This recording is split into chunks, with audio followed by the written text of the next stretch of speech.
this is something you're almost never going to hear on this channel. I'm coming in as a Kabam's advocate right now. Let me pose you guys a question. We preach fun first and in this channel, so that's kind of what I want to help bring back to the game, because I feel like it's lacking a lot of fun for a lot of different players. The kind of the lack of care about it, where it's like, you know, you guys will deal with it either way. You know, it'll be fine. I think there's a lack of urgency on their end to tend to it. If I win the brawl and there isn't a direction change, like, Kabam, think of this as what is there left for me to play for?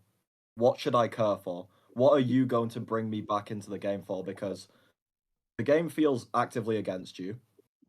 From what I have seen and heard, most of the people going to the biggest event Kabam has hosted are saying that if they win, they'll quit. Back to the bottom where we belong. The truth is real, it claims the strong. We are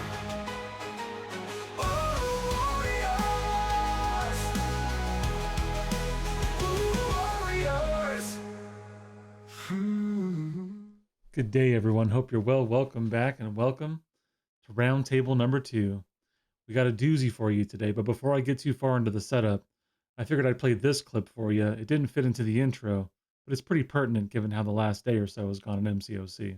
And one of the things that I feel like I'm seeing and hearing, especially when we talk about the misses of the different game modes, is kind of a lack of identity and acknowledgement of these two different groups. Like, we're trying to treat it like it's all one thing, and we're trying to kind of please everyone in this mingled thing, and as a result, everyone's pissed. One more small nugget from what's to come. I hope you enjoyed it. Now, a few things before we start. First things first, I did wind up breaking a rule and dropped the day that we were recording. You know, sometimes you get streams and recording videos mixed up, so you'll find that we did record this earlier this week. It was prior to any of the news of the rebalance program, and so you'll be hearing all of this without that data, which means that we have more data now to consider the perspective of Kabam, and one of the things we address here, which is their mindset. Another thing to note is that one group that is not represented in this is the casual skill set player. Everyone who joins me in this call is a pretty solid grinder that's pretty highly skilled. But that said, we did take a pretty broad account of perspectives into consideration while we were having this discussion. And lastly, just enjoy. This one goes almost 3 hours, but it's very much podcast style. So strap in, put it on in the background, find something fun to do, and join me as we go across the battle realm with some of its biggest grinders and discuss just what in the world is going on in this game. As always, please leave us questions, comments, and as noted later by Cantona, ideas. We'll all meet up in Vancouver in a week from now. Anything you can give to us that's of substance, of reason, I'm going to take, we're going to concatenate, we're going to give it to Kabam, and try to take one last shot at getting them to work with us on making this game what it should be. Enjoy. That's how we do it. In fact, we're doing it right now. Ladies and gentlemen, we are live. Hope you're well. Welcome back. You know, we did one of these recently, and the outpouring was significant. So many comments, so much love, a little bit of hate. And we decided, you know what? We got to keep this thing going. Now, one of the things that was a note for me when we first went through this was the outpouring of, this doesn't mesh with my gameplay experience. And so that resonated with me as we come to this next roundtable, that one, we need more roundtables, but two, we need some broader perspectives. Let's hear from these various corners of the game, how people are experiencing things, what their takes are, and where they're at with what's going on. So today, big welcome. We have 4 amazing YouTubers with us, various perspectives of the game. I'm not going to go too far down the road of what they do. They'll introduce themselves, but we have with us today Cantona, J. Will, the ever hidden puppy, and of course the new, very popular and well-known Volatility. Happy Tuesday, ladies and gentlemen. Happy Tuesday. How are you doing this fine day? Doing pretty good. Doing pretty good, Truth. All right. Let's get it. Okay, so with that, we're going to go through the typical basic introduction stuff. Starting with Cantona, we'll go alphabetically because there must be order. If there is no order, there is chaos. Cantona, J. Will, Puppy, then Vol. Give us a little bit about yourself, how you are introduced in the game, or what you want to let us know about the game perspective, and kind of how you approach the game. What's your typical focus when it comes to this mega buggy trash thing we play? Well, I'm Cantona. You've probably seen me get slightly annoyed at BGs, maybe once or twice in my existence. BGs is the one that I care about the most, which is confusing because Salty just won War Champ, but I moved up a lot with Salty, so when I initially joined Salty, they was like Plat 3, so War wasn't my initial focus. BGs is the mode that I want to see go somewhere because it can go so many places, and as of now, it is going 0 places. So, yeah, I'd say that's the main thing that I'm probably bringing here. Maybe a bit of War perspective, but I feel like there's someone here who likes War a bit more than me. Cheers. All right, Jay, you're up. Okay. All right. Hello, everyone. I am Jay Will, or Jason from the Jason Jabari Gaming, or Jay Will. I have a couple different aliases that I am commonly referred to as. I'm not going to go really in depth about my perspective per se because I've already done that. And if you haven't seen that, then definitely go check out the first video that Truth dropped. But I will say that the thing that I care about the most currently in game probably would be bringing fun back to the game.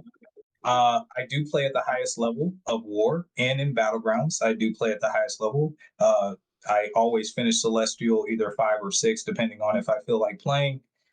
So for me, I kind of dabble in a few different things, but honestly, my prestige is very high as well. So I do all those things, but honestly, we preach fun first and in this channel. So that's kind of what I want to help bring back to the game because I feel like it's lacking a lot of fun for a lot of different players. Amen. Okay, I'm Puppy. I go by PPS Puppy. You can call me Dylan. That's my name, so don't really care. But most of what I'm here for is the War perspective. As Cantona just said, I've been Salty, and we just got War Champ. I do a lot of planning for multiple different alliances, and I've done this, oh, God knows how long. I've been doing war planning for four or 5 years now. And been in Salty for about 9 or 10-ish seasons. So yeah, that's what I bring. I've also been at some point in time a very strong BGs player. I did C6 and C5 very consistently, not so much anymore, mostly for lack of effort. The game mode has kind of slipped away from me. And besides that, a lot of people have seen me around in line chats or on Discord chats. I tend to be pretty active in those. As for what I want to see change in the game, it's kind of along the lines of what Jay Will said. I want to bring fun back. I like to use the champs that I enjoy, and I think people should be more willing to open up instead of being forced into some of these more meta rank ups. Well said. All right, well, I'm Volatility, or Vol for short, whatever you prefer. For the first few years of me playing this game, had a very small roster, so always had to punch up and always had to find alternatives to things because I simply didn't have the champions. And even once my account grew and I started getting all of the things that other people had, I am a terminal tryhard, despite the fact that I do not push super competitive. I'm in a decently competitive alliance, but nothing like Jay Will or Puppy, not even close. My focus is within, I try to be all around. I like looking into all of the content. I play all of the content, but most of my time goes into giving advice, helping people. I am a compulsive helper by nature, and so it's kind of going through things, showing people how to do it, giving advice, strategy, things of that nature. Even though I'm not super competitive, I have the ability to go further, but choose not to in favor of having fun. And yeah, with taking care of my alliance, I have to give a lot of war advice, everything like that. So that helps keep me on my try hard by, yeah, taking suboptimal matchups, things like that. But either way, I'd say my main focus is just all facets of the player base, both competitive and casual, and trying to keep things fun in that way, trying to make things easier. I don't know. It's just I try to do everything, not the best, but good enough. I hope that's a sufficient enough introduction. I think that was an excellent introduction. I think that mimics very close to where I come. I'll do, brief. Been playing for too long, been playing too hard, and don't have enough skills to continue to hang at anything these people are talking about. High end war, high end BGs. I just play this game. And now also, I'm trying to have fun. It was great to hear that as an intro, by the way, because 3 of the 4 of you, at least, and maybe Cantona mentioned it, but there is that one common thread, which is why this group is together, and I really respect and appreciate, which is the game has deviated from fun. The game has deviated from fun, I think, for a lot of people, and there's some struggle to that. So we're going to keep our round robin going. First question, what's your overall temperature check on a scale of 1 to 10 on the current state of MCOC? Oh. As in, like, a 10, I think it's really good or really bad? Which way is the 10 scale being going? really good, 1 being really bad as typical measurements. Come on, Cantona, you bringing that Britishisms out already? 10 is good, 1 is bad. Like, I'm really on fire about it, okay? I'm just kidding. I ebb and flow a lot with it, but I'd say if I had to give a general, I go into the game on a daily basis, what do I think? Probably around a 3 or a 4. Okay. Most of the things that it feels like, I mean, for myself, obviously people have different things, but most of the things I feel like I'm doing myself at the moment is not because the game is fun. It is because either I'm in an alliance, so there's people relying on me, or I'm relying on them, or it's because I want to do stuff for YouTube, which is then for the community aspect, not because of the game. The game is just the tool for it. The game itself is not really on the fun level at the moment. It's kind of just existing as the tool for me to actually do the fun stuff with people I know. Okay. What's the number, Jay? Okay. All right. Cantona, excellent points. I'm going to piggyback off you just slightly. I would say my number is a solid 3. I mean, just because of everything that Cantona said, like, I don't feel like it's because I'm enjoying the game that I'm playing the game. I feel more obligated to do my responsibilities for my alliance or for me making content for this game specifically, because we make content out of other games too, right? But I think that's the biggest part of it. And then to add to that, it's just the more recent champions that they're coming out with, I mean, you got to read a novel or they're not as simplistically fun, and that's okay. But after a while, you just fall into this category, in my mind at least, of meta, non-meta, non-meta equals not fun, equals not playable, equals not whatever, fill in the blank. But to me, I actually cater a lot more to those and flock more to those type of champions because I find them to be enjoyable and fun in that sense. So I just think we need to rethink fun and how we approach fun. I think that's probably one of the starting points because so many people are so outspoken about these OP champions, and that's fine. But after a while, I find myself being less enthused about using those champions because they're so dominant to where I don't find that I'm having fun with them as much. You know what I'm saying? So, yeah. Okay.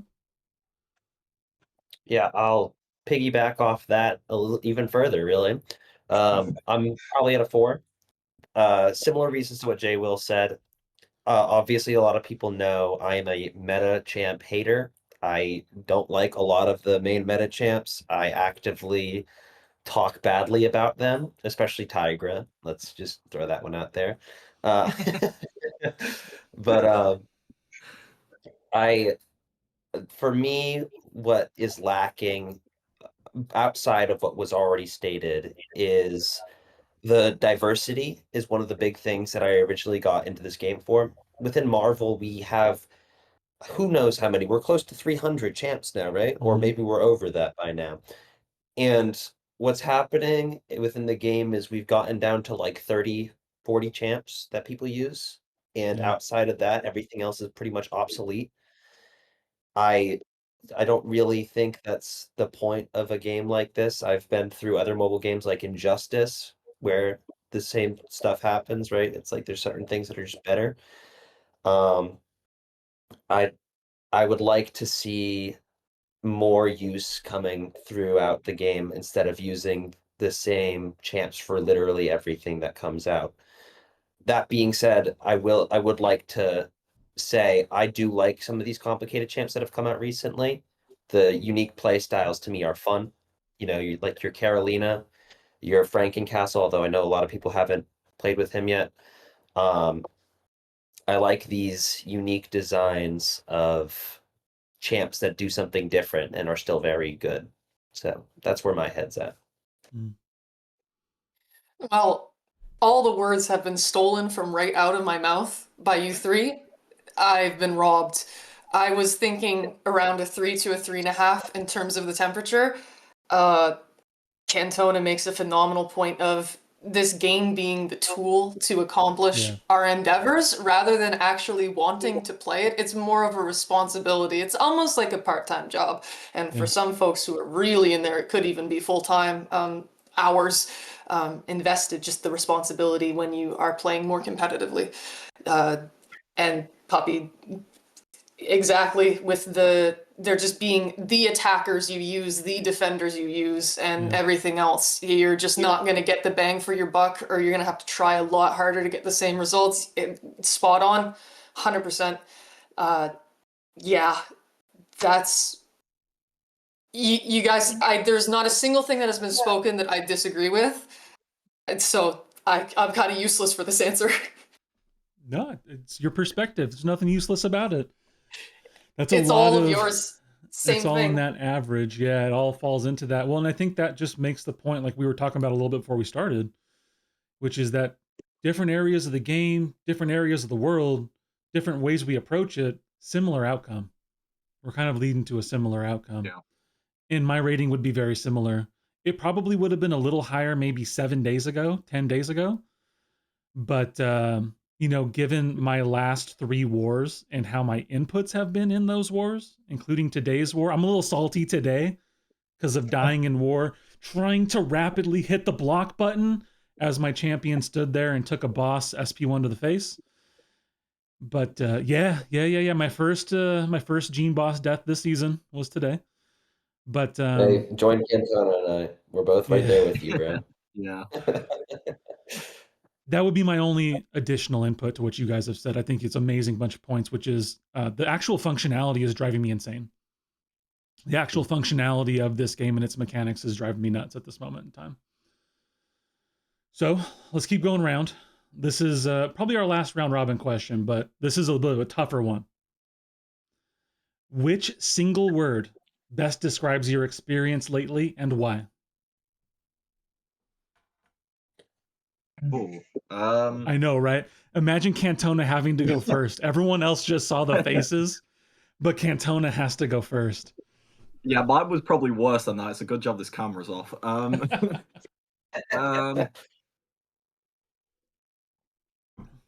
I feel like I've used this word a lot recently in line chats, and someone did mention once, like, you've used this word a lot, but in relation to the game and decisions, I'd say the word is baffling. Mm. Like, the things that are done just make no sense, or they either make no sense or are actively contradicting other things done. Like, within the same month of each other. It doesn't even have to be looking 6 months down the line. It's like within the same months, they'll make decisions that are just like, hang on, you said the other thing 2 weeks ago. So, like, where are we going here? Like, are you wanting this direction? Are you wanting this direction? Where are you wanting me to go with the game? It's just, yeah, just baffling. That's a strong lead. Oh, it is. Indeed, it is. How do I follow up with something like that, Cantona? Geez. The single word that I'm going to use, and maybe it doesn't apply everywhere, but the vast majority it does for me currently, is underwhelming. That is going to be the word of choice that I will go with, is underwhelming, because so often are we told something, or we're promising, or we're in the right direction, or man, this looks super cool, and then like when it plays out or when it happens or whatever, it's for me personally very underwhelming. So yeah. Along those lines, I was originally going to say lackluster, but I've decided I think the reactionary fits more to what I've been seeing. It's just everything seems that it's based off of what's happening immediately before it. Like these server crashes, response to that, champ comes out, response to that, like nerf comes out, response to that. It's doesn't feel like anything's planned in advance. Well said. I think my one word for this would be combative, but in the context of swimming against the current, where as players, or as a player, can only speak for myself, it's like, okay, I want to go in and do what I got to do, but most of what the game is offering is fighting against that, or is making it harder to do some way, somehow. Oh, I want to go and do this piece of content. There are bugs in it, or oh, the controls, or all of those sort of complaints that I'm sure Truth Comic is filled with at the moment. And just, oh, okay, want to do this? No, we're taking it away. Or, oh, we're changing this. It just, whatever you want to do, they're making it harder for, in my opinion, very little reason. So I think combative, but in that context, would be my word of choice. Well answered, ladies and gentlemen. That was, for all of you who think we might script any of this, direct evidence against that, because these people had no idea that was coming, and you all handled it extremely well. Very well. All well said. I think, again, we're seeing a common tone and tenor with where we're at. But the intent of this is that we transition into a little more analytical feedback, right? We're going to start digging into your guys' favorite game modes and get into some more specifics about those things. So we are, unfortunately, I accidentally misled you. I said that last one was our last round robin, but that's not definitively true, because there has to be one more for my sake. We're going to drive into game modes. I want you to tell me kind of what keeps you logging in. What do you actually get into play? Even if it's obligation, if the answer has to be AQ, that's fine. But hopefully there's something that you find some joy in this game when you do it. But the reason it's round robin is because before we get into game modes, I need you to lead off by the greatest MCOC measure that we all have. How many rank 4s do you have? You're going to have to put it on the table. Okay?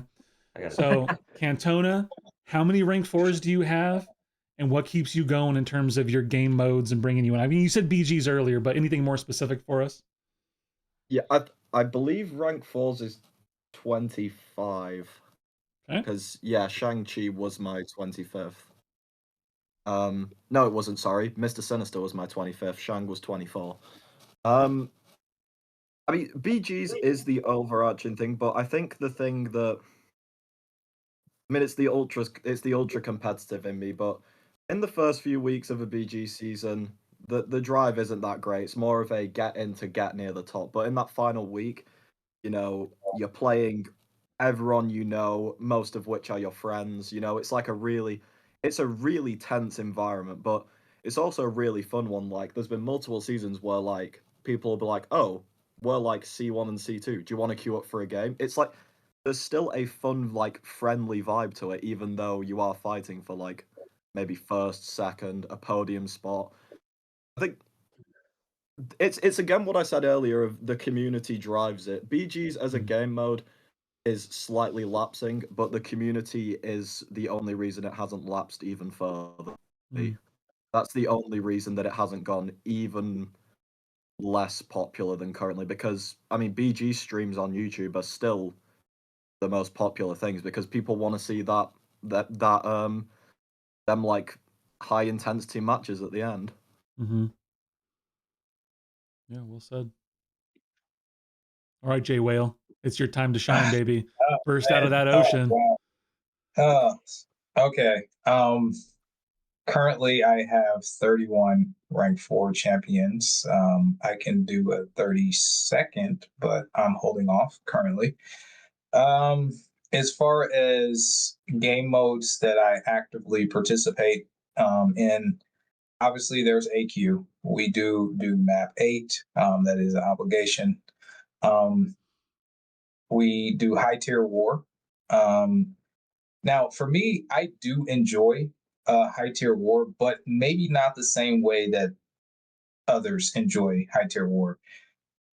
Fun war for me is being able to play salty. Congratulations on war champ, guys, by the way, or GT or LVT, whomever, new nation, etc., but bringing in Kang, right?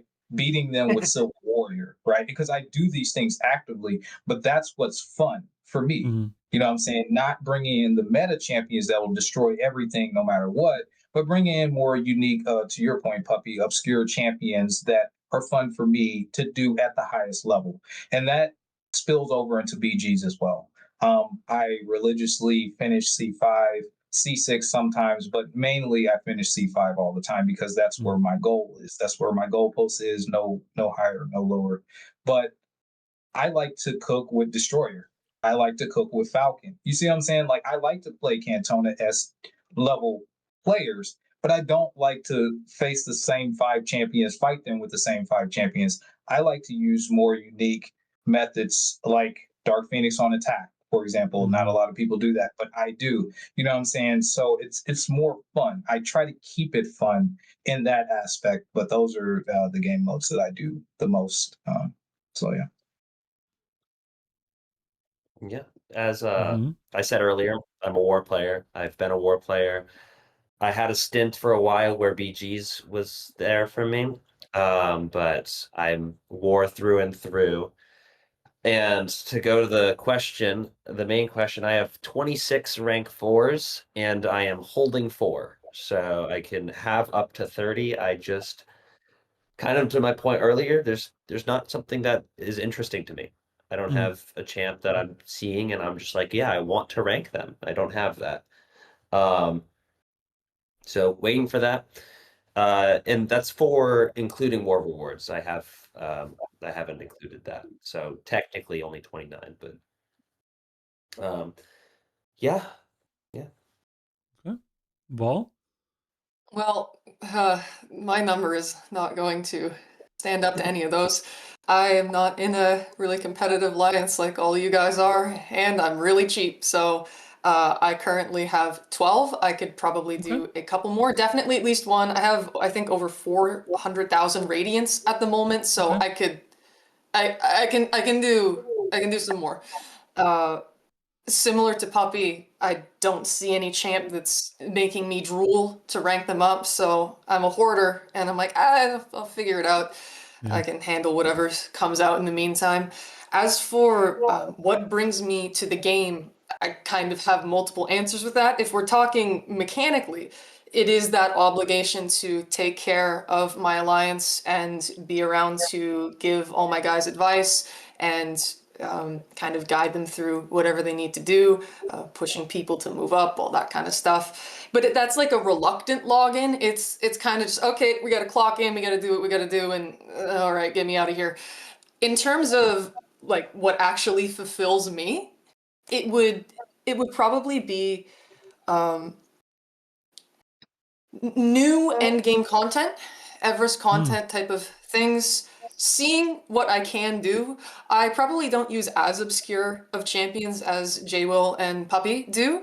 I have some unique tastes, but I also tend to like a lot of the meta ones because they're fun to use. But just seeing what I can do, and then the primary, there's two fulfillments. There's one to my ego and knowing, yeah, I can do that content. And then there's the other one of, okay, if I do this publicly and I can give people advice along the way, explain my processes on how I'm approaching it, that helps them. People will come to me for advice. Hey, can you team build for my Wheel of Fate run? Can you team build for Epoch? And I will. And then they tell me, oh, that went well.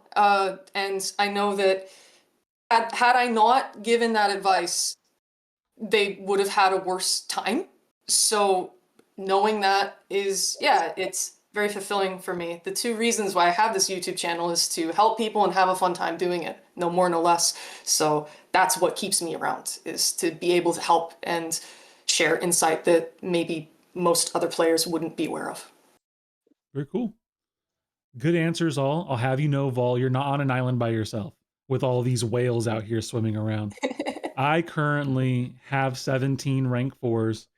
That was after me blowing all of my catalysts and stuff I was sitting on yesterday. As of yesterday, I had 15. I added a couple more.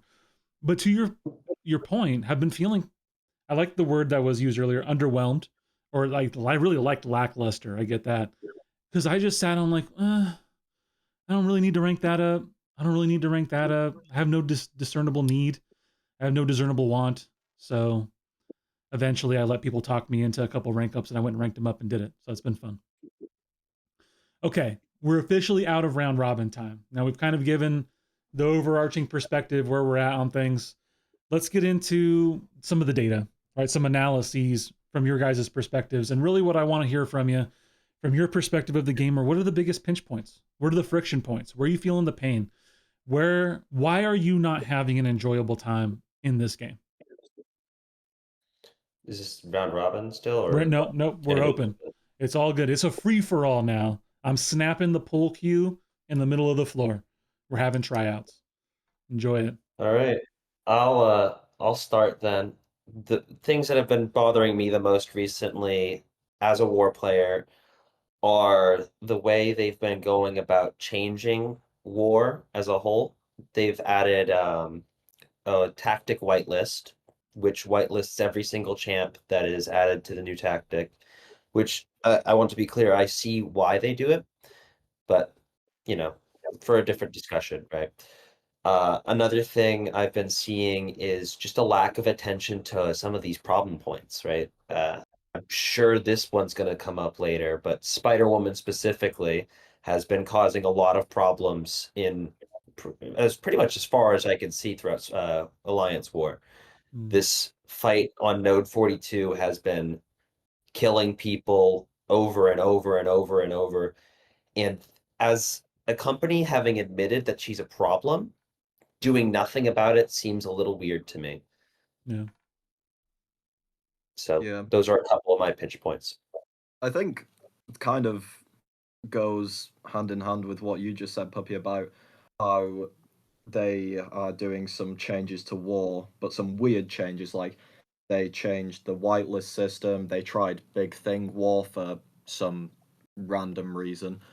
I think, especially looking at that as like a player who really likes BGs, it's kind of like the opposite of like, hang on, war has been changed like 3 separate ways in the last, I don't know, what is it, 6 months? There's been a BG's roadmap with one of the 7 things added to the game.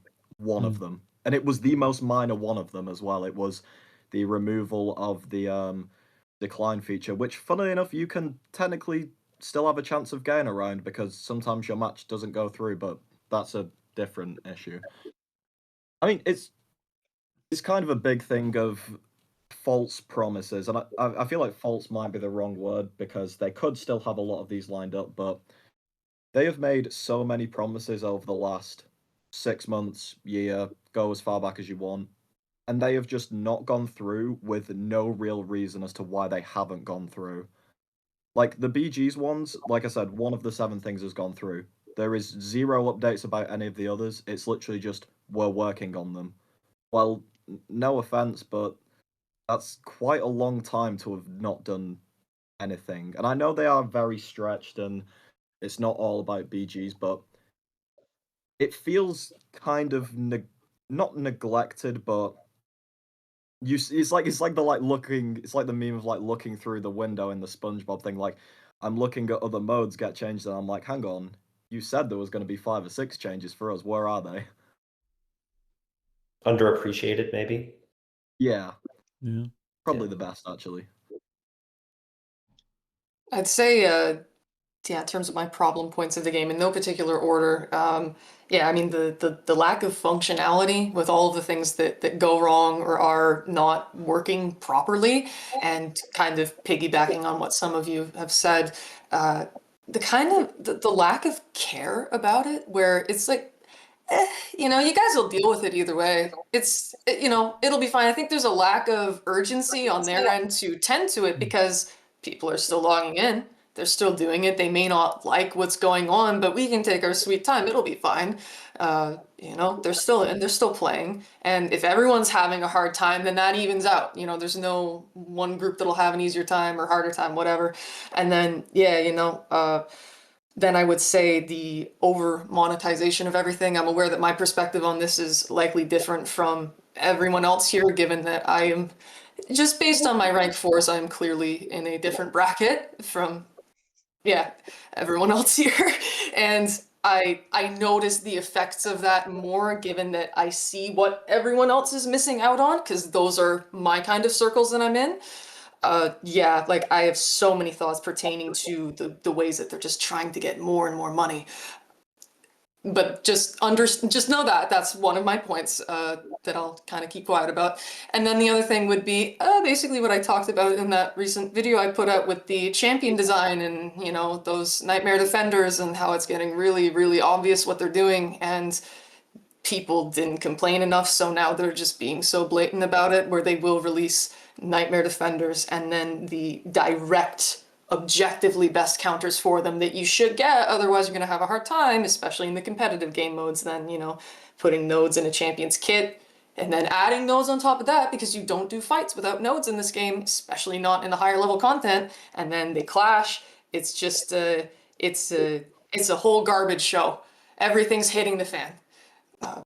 Yeah. Yeah. I would say to all of you guys' points, because you guys all nailed it from various directions.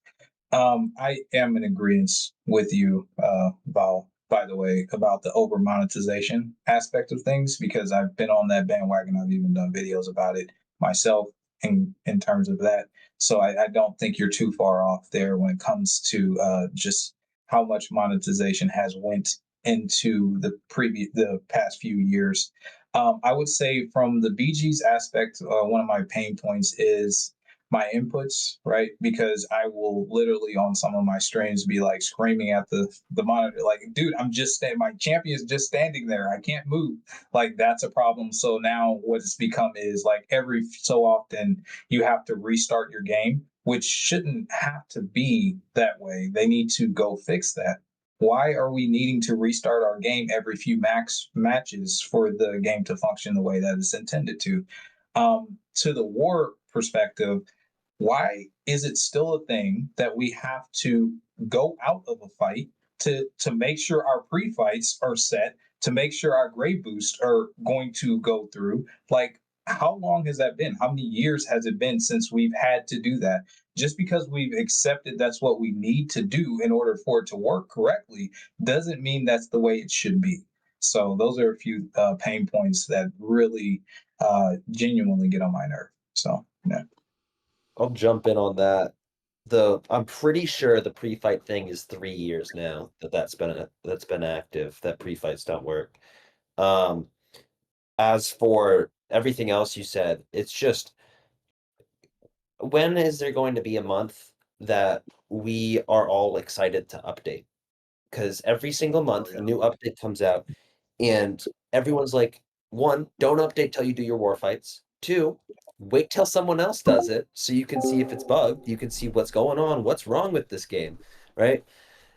It's all of these bugs that are never fixed, constantly recurring, and it's like, what are we doing? What are we like? Why are we, to Volatility's point, why are we paying them for this? We're paying for a bad product, right? And so it's like, and it's overly monetized. We went from 3 events a year that were pretty expensive, actually even less. Originally, it was just 2. It was just Cyber and July 4th, right? Right. Yeah. And now, then we were at 3, and now we are at every month is like spend $1,000, which, you know,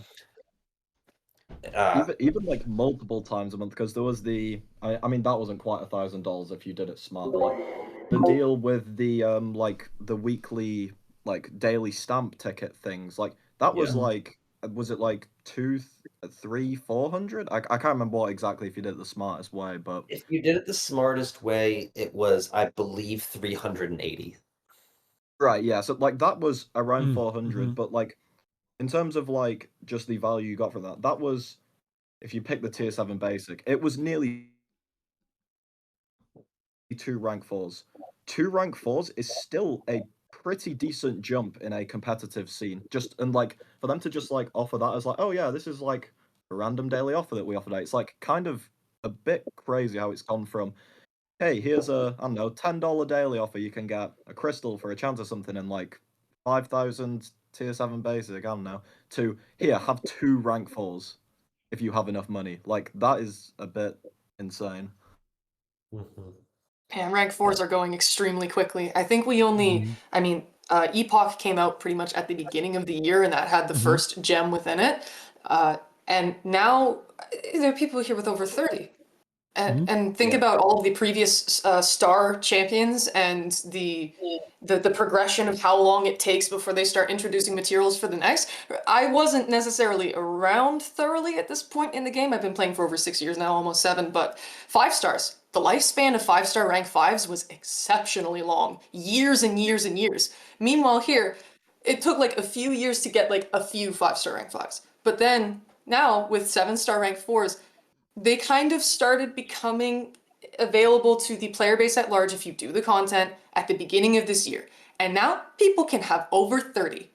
It's just the speed of it is insane and not in a good way, in my opinion. Yeah. It's crazy. You know, it's kind of funny. It was even longer for 5-star rank 4s. That was the longest Mm-hmm. thing I think I remember for a period of time before rank up material was introduced. That was like 2.5 years that it went with just 5-star rank 4s. And yeah, it jumped very quickly. Yeah. I mean, it's unquestionable. In fact, if only some people got together and talked about when 8 stars might be on the horizon at some point in time. Isn't that right, Jay? That conversation on the No. No, if only that existed somewhere. No, I No. know, Vol. I know. But we got together, Jay, Get me Affo, out of and here. I, and we No. talked about it. And you're absolutely right. I mean, we used some speed comparators and measured when certain types of champs were introduced and rarities and stuff. And we are on an expedited path. The path is going faster. The path is going faster. Just hearing you guys talk, we can dig in further into these things, but I think the reality is we know a lot of this stuff exists. And I would love any more specific details if you guys want to get into it. But everything I'm hearing when we talk about game modes, player experience, even to the technical stability, to champion design, all of this comes from one place. If we're being realistic right now, right? It all comes from one place. It comes from Kabam. So I guess it comes to a question of what we see there, why we're here, what can we do to stop it? What can we do to shift this thing and get it turned around? And I know those are a bunch of different questions. So I guess let's start with, how do we get here? How do we get to this point of expediting through rarities, going from X number of unit sales a year to 3 times as many, to getting to a point of having these massive money sales every month? I mean, is it legitimately that this is what a corporation needs just to exist? Or are there other things going on here? What do you guys think? That's a Strap in, problem. boys. We're about to lose our brawl place. No, I'm joking. I think there is one thing I'd like to preempt before anything I say, and it's that I get that Kabam is not the figurehead. Netmarble exists above them.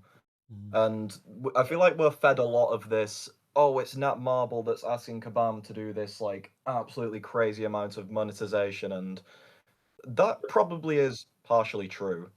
But you can still go about increasing the monetization without annoying every single part of the player base. Because, I mean, from your last roundtable truth, not even the whales are happy. Yeah. Like, there's not even they've not even gone about it in a way where the whales will be happy. And I think the main thing is because Crash put a post out as well, kind of giving his explanation of how we got here, which I agree with most points, but I've said before, these are all Kabam's faults of how they've got to this point. You know, they're like, oh, we need to increase sales because people are hoarding more free units, so it means that we're not getting as much money like per sale basis. And I'm like, well, okay, it was you who increased the free units in the game. There is not a single person other than Kabam who can be blamed for the free unit increase in the game. Like, I'm not saying it doesn't exist, because it does exist, but they seem to be, I wouldn't want to say gaslighting, but over, like, giving it way more importance than it actually does, you know? The units have not increased by this, like, 3-4 times number that we're seeing in sales. They are very clearly going above that because of maybe other metrics, but there seems to be a bit of, oh, we're doing this because you either got better at the game, you stored more units, you're getting better at things, and I mean, that's part of that might be true, but people aren't going to like it because it's as a company, you really shouldn't be saying it's always the customer's fault.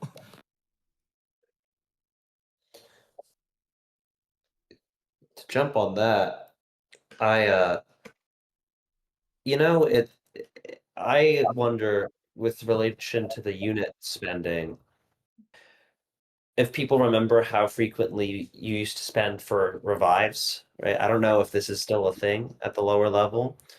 I don't ever feel like I'm spending for revives anymore. And that was a big thing, Yeah. you know? It was like when I was a lot younger, I would be like, Mom, can I get $10 to buy some revives? Right? And that's what I would do. Um, but now it's like we don't need revives. There's a constant overflow of them. This daily super event, as you know, I appreciate the daily super event. Like, not to say it's bad, but I have so many revives now. I think I'm sitting on 100 or more right now, just in my stash, and there's not enough hard content to come out for me to ever use it. So and the content isn't super replayable, right? Yeah. With those revives, the story content, uh the epoch, the necropolis, like that stuff's not replayable. There's no real return for it. Like, I guess, you know, a guy like me, I like to go in sometimes for fun and test out a champ in there, but like I'm never using a revive there. Why would I? Right? So it begs the question of, if one of the main sources was revives, then why have you changed it so much? And also, I think where the game's gotten to is a product of these super powerful champions, right? Mm. You look at your Serpent, your Onslaught, and like there's an aspect of how do you even lose with them, right? Like where would I what would I need to do in a fight with Serpent for me to actually get KO'd? Like it is genuinely difficult. And there's so many of these champs that this is why we don't see revives being used. This is why we don't see people spending on some of these new events, because you know the best champs already exist. There hasn't been a better champ than Onslaught or Serpent released since then, right? Like these champs are that strong. So that's where my head's at. Yeah, it's speaking from someone who does interact with a lot of different types of players and stuff. They do spend units on revives still. They do. Yeah, and even some big rosters do as well. People don't like reading nodes, and that's something that I didn't really understand for a while, because I just thought, well, you want to understand the fight, so you're gonna check what you need to do. You're gonna know how to use your attacker, and you're gonna know what the defender does, even if it's not the most in-depth thing in the world. You know, you'll think, what's gonna kill me in this fight, and then combat that accordingly. That is not the case. I thought people were just lying about it almost. But no. I talked to a lot of people, and they don't read notes. Speaking about the revives thing, you know, this is what my stash always looks like. You see those, and I do all the content, and they still just expire, and I feel guilty. But what else am I supposed to do with that? So yeah, that's definitely there. And the units, I think probably because the higher level players or the more competitive players, the ones who aren't using units on revives, those units are getting saved up elsewhere, right? And so then they want to like siphon more because it's like, hey, you guys aren't getting tripped up as much, so we gotta get another way for those units, which then kind of leaves the casual player in an even worse position because they're both spending units to get through content, and then they're probably not spending as much, so they're not gonna have the units for all the events either, and then the gap just keeps on getting bigger. Yeah, it's kind of crazy. Because I know that Puppy and Cantona posted some topics that they wanted to get into, or some of them at least, within this conversation.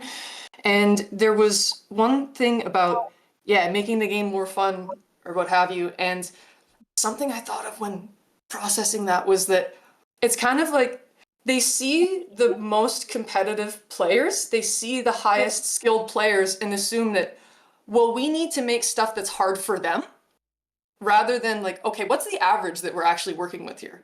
Yeah.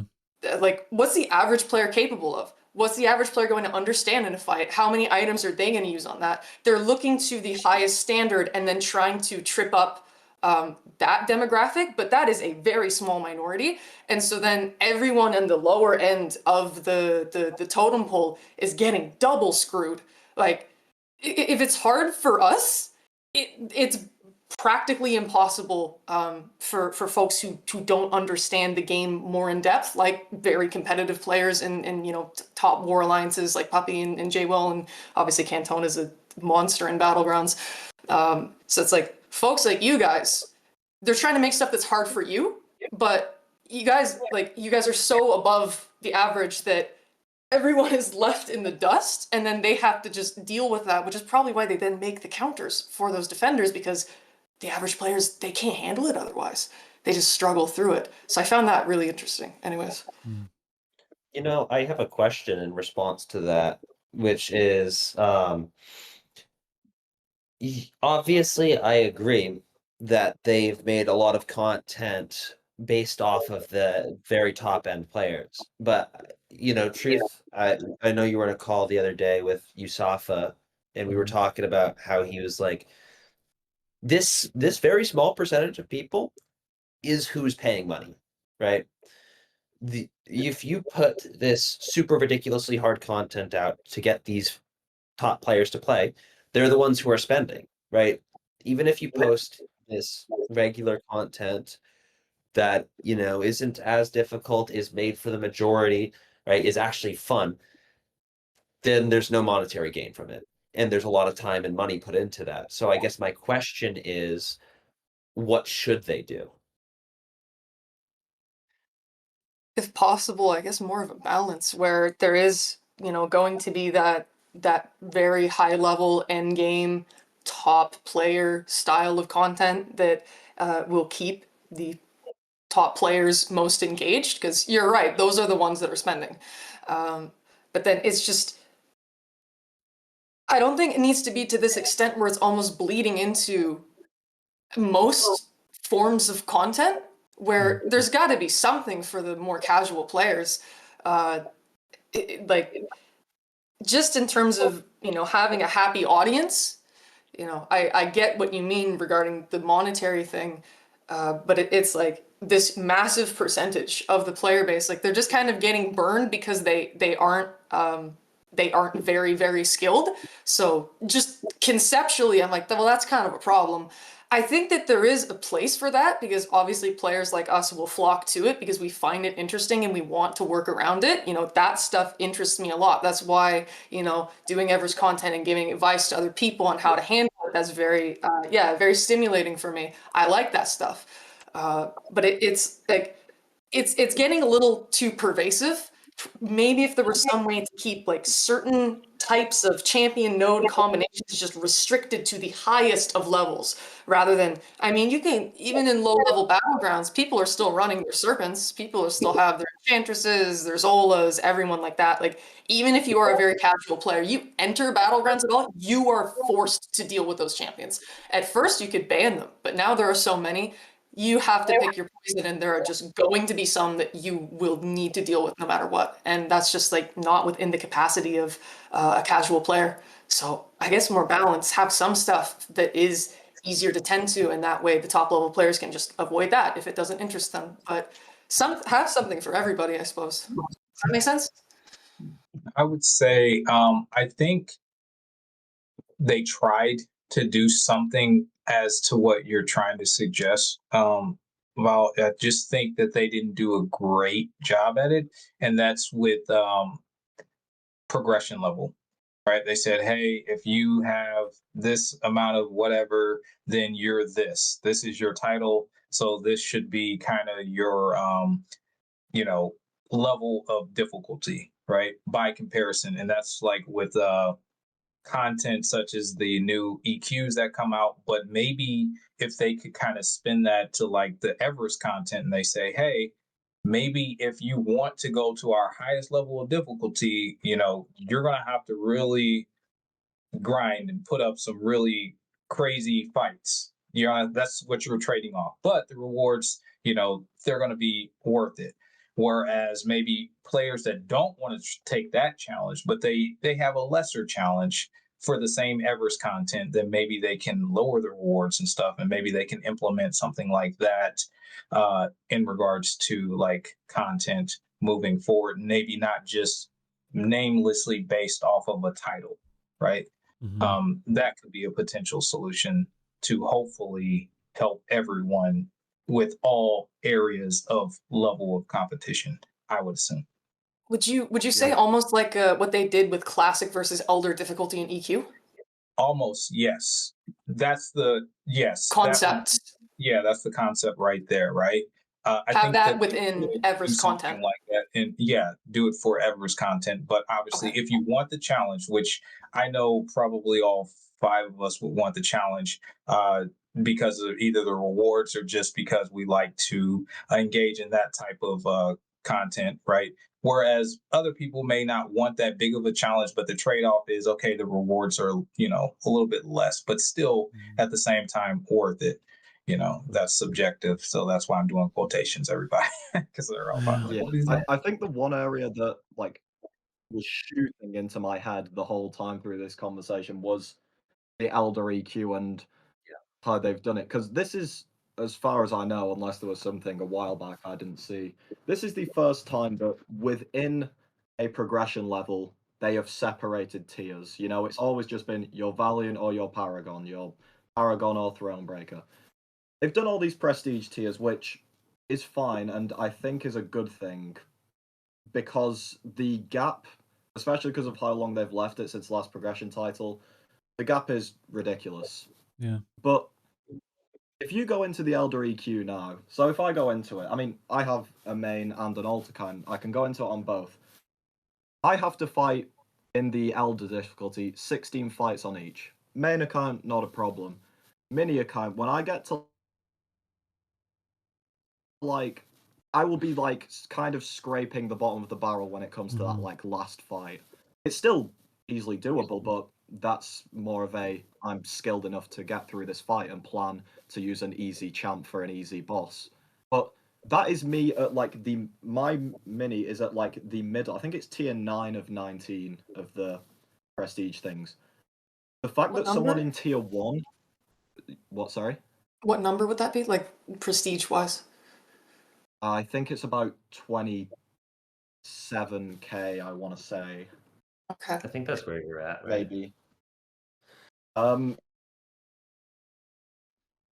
can't remember what it is exactly, but my point is, if I am a decent way up through the tiers, in tier 1, why are they still fighting 16 opponents in Elder EQ?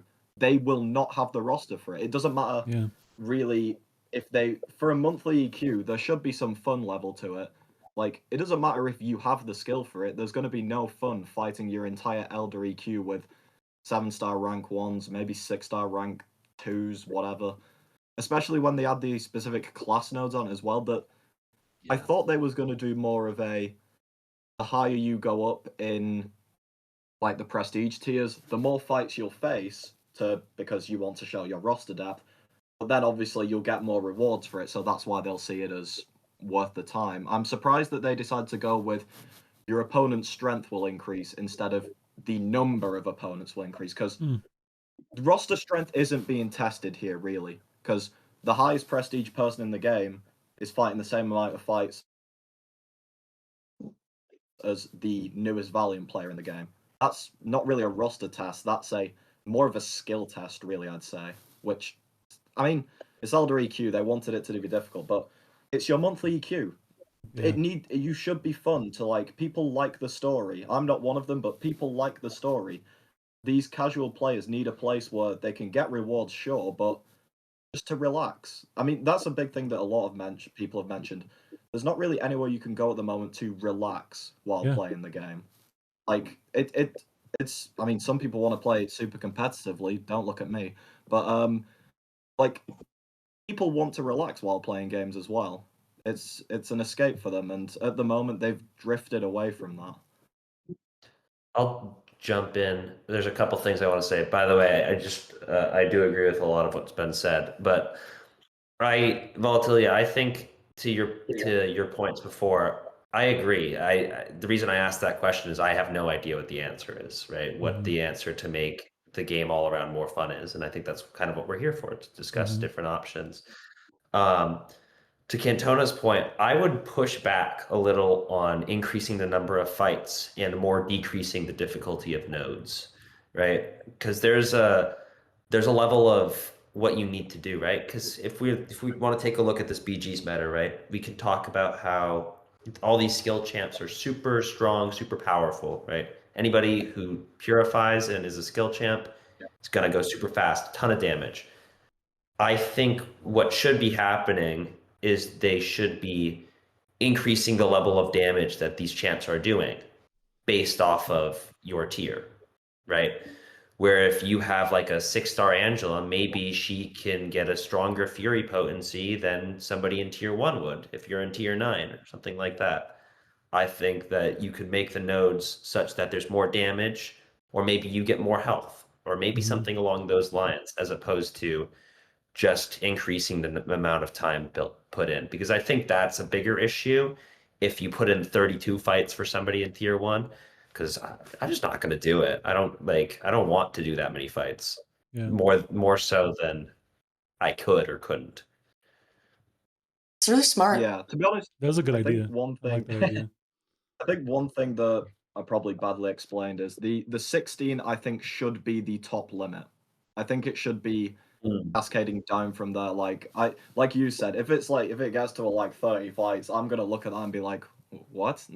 Like, how did we get here? But like me taking 16 fights, fine. Slightly time consuming depending if I use the best champs, especially because some of these nodes are putting in EQ. I mean, I can't remember who it was, but someone did it was for the tech armor up one that was in the last EQ. There was like 22 champs in total. Yeah. Some of them don't exist as 7 stars. Some of them you won't have, especially if you're a smaller roster. Why is there this need for such a restriction when there's probably like 45, maybe close to 50 champs in a class now? I don't know what the exact number is because it varies, but like there's no need for such a restriction in the monthly EQ. Like it's the same thing of like it's a monthly EQ. It's not like this is the Necropolis. Like strange, but yeah, I agree that they shouldn't increase the fights from now. It should more be a decrease as we cascade down. Quick hot take. I would prefer Necropolis to monthly EQ because at least then I can bring a team of champions. Yeah. That's how bad EQ is right now. I genuinely agree. Gosh. Like I enjoy I haven't done the EQ since the first month. I don't want to. RIP to synergies. Yeah, I mean, I think we're doing a good job, I think, of maintaining like thoughts and stuff, because I do to this point, like we could literally go into every one of these things and just shred, right? Like if we really wanted to take EQ and lay it on the table and go through all that, like we could just shred this thing apart. So I think we're doing a good job trying to maintain some balance. Go ahead, Pup. I know you were talking. I'm sorry. I started yapping. Yeah, I mean, I was going to go further into EQ, so I don't know if we want to do that or not. But basically, all I was going to say is that I think the nodes are too limiting, right? Yeah. There's the cosmic one, armor break. They don't do that anymore. Half the Yeah. cosmics don't even like they've shifted away from that. Yeah. They're like all these champs that are multifaceted, do everything around the class wheel that they've been trying to market no longer fit into the subset of what the class was originally supposed to be, which is Yeah. what the nodes are based off of. So it's like, I don't know, my serpent doesn't armor break. Why would my null doesn't have buffs. Why would I use him for that? Like and for techs, half the techs don't even use armor anymore. Or they're Like, passives. Yeah. They're passives. yeah, they're passives. Yeah. Oh yeah, it not including passives was the bit that broke me. Yeah. Yeah. Yeah. Mutants don't use prowess anymore. Now they Yeah. have daunted, right? And it's like and I don't think it's inherently wrong for champs to shift in their abilities, but these nodes aren't representative of what the champs do anymore. Mhm. Take the Yeah, notes. I think I think another thing that showcases it, like, they can do it well as well. There is examples from EQs of the past. Maybe there's one in the current one. I can't remember. I basically autopiloted the whole thing. But there is like nodes in the past where they've been like, if you have one of these 4 abilities, you get the Fury or the whatever you're getting. Like, why are some so open but some so restricted? Like, it seems very weird. Like, they should all be of this more open form, especially when they are challenging roster depth. Yeah. It's funny you say that because we were just talking about how the tech one was limiting, but the tech one also has the most open one, which is you apply shock, you power drain, you parry with an armor. All of those effects get you your Fury. But then there's the other one where it's like, oh yeah, you need specifically a heal block. Where's that in most? Yeah. Yeah, that's a good point. And I think there's definitely something to unpack here. I know it's something that's been touched on before with other creators about Kabam's approach to design. And I think, Puppy, you did a great, like, translating that to the player, which is, yeah, increasing attack and health is fine. Adding or subtracting number of fights, no. But maybe messing with restrictions, right? And one of the things that's been talked about before is instead of punishing me or punishing, like making a punishing node, make a node that boosts, right? Like, yeah, give me more attack and health. Sounds great. Also, give me a Fury and let me have a little bit more fun with yellow numbers or whatever it is I want to do in this thing, because it makes a more fun game experience. Yeah. I think that's Definitely. what we need to see more of. I like that for EQ. Also, give me my synergies back. I'm just saying, give me my synergies back. Absolutely. Kang needs APOC. They go hand in hand, guys. They go Right? hand in hand. Right? How's this man There are so supposed to many Kang? champs. He's got a rank 4 on the bench all day, every day. It's honestly kind of sad because there are so many of these champs who have such fun abilities when you add in a synergy. Mysterio with Penny Parker. That's something that's genuinely kind of fun to use, right? And when was the last time you saw Mysterio used? Like, period. End of statement. Like, he's nowhere. He's not on defense. Yeah. Dude, I haven't seen him ever since like a year ago. While these same champs have fun and interesting abilities, Stealthy's just come back out, and I'm sure that people are going to forget that he has this Scorpion synergy that cooks, bro. It cooks. And your Tigra with Kitty synergy, right? There's a bunch of fun abilities that we're just not allowed access to in every game mode except for War and AQ. One other thing. I'm going to bring one up because this one's pertinent, Kabam. Ghost Rider, Blade, Starkey. Give me my synergies back. I want to be able to use that somewhere that isn't Realm of Legends, where there aren't a ton of villains. My goodness. On the topic of Realm of Legends, and something that I think could be done to make the game more fun, can we just have what the CCP has of this huge health cap Infinity War or a cap, Right. whatever, regular cap, like just something to test on. That's a fun concept. What is the max I can do with something? That has always been a fun concept that the regular player base doesn't have access to now with the strength of champs. Yeah, especially if they restrict it to just like a Cap America, like you said as well. There like can't be any complaints of, oh, you're letting people test out like specific rotations against big champion. Like, no, you're fighting a Captain America. If someone throws a Captain America at you in competitive gameplay, then I should hope you should win by default, probably. Yeah, and it's the thing for me is you don't even have to put rewards on it. Just make it available. Yeah. I mean, to that point, when we were earlier talking about like how we log into the game, I would say 90, 80% of why I log in is obligation, whether it's AQ, Alliance War, getting my Battlegrounds tokens. You guys know I've taken a step back from that. The one thing I do in this game to actually have fun is go fight in Realm of Legends to test champs out. I would love another place to be able to just test champs out, synergy teams. You know, I'll take a team of rank 2s, rank 3s. All right, who do I want to rank up? Let me go test different circumstances. But also, you know, like you can't get a good game time measure in there because the AI is awful and you can't get any like meaningful, I don't know, test of skill in just a nonchalant basis. That would be nice. That would be nice. Okay, at this point in time, I know we're a little over an hour in. We're jamming, and so if anyone has hard outs, let me know. But I want to open the floor to any and all of you for any of the points of game modes and stuff that were brought up in the chats or that you have notes on now. Anything you want to specifically bring up as, you know, problem, solution, something to identify, something to get input on. Now's the time.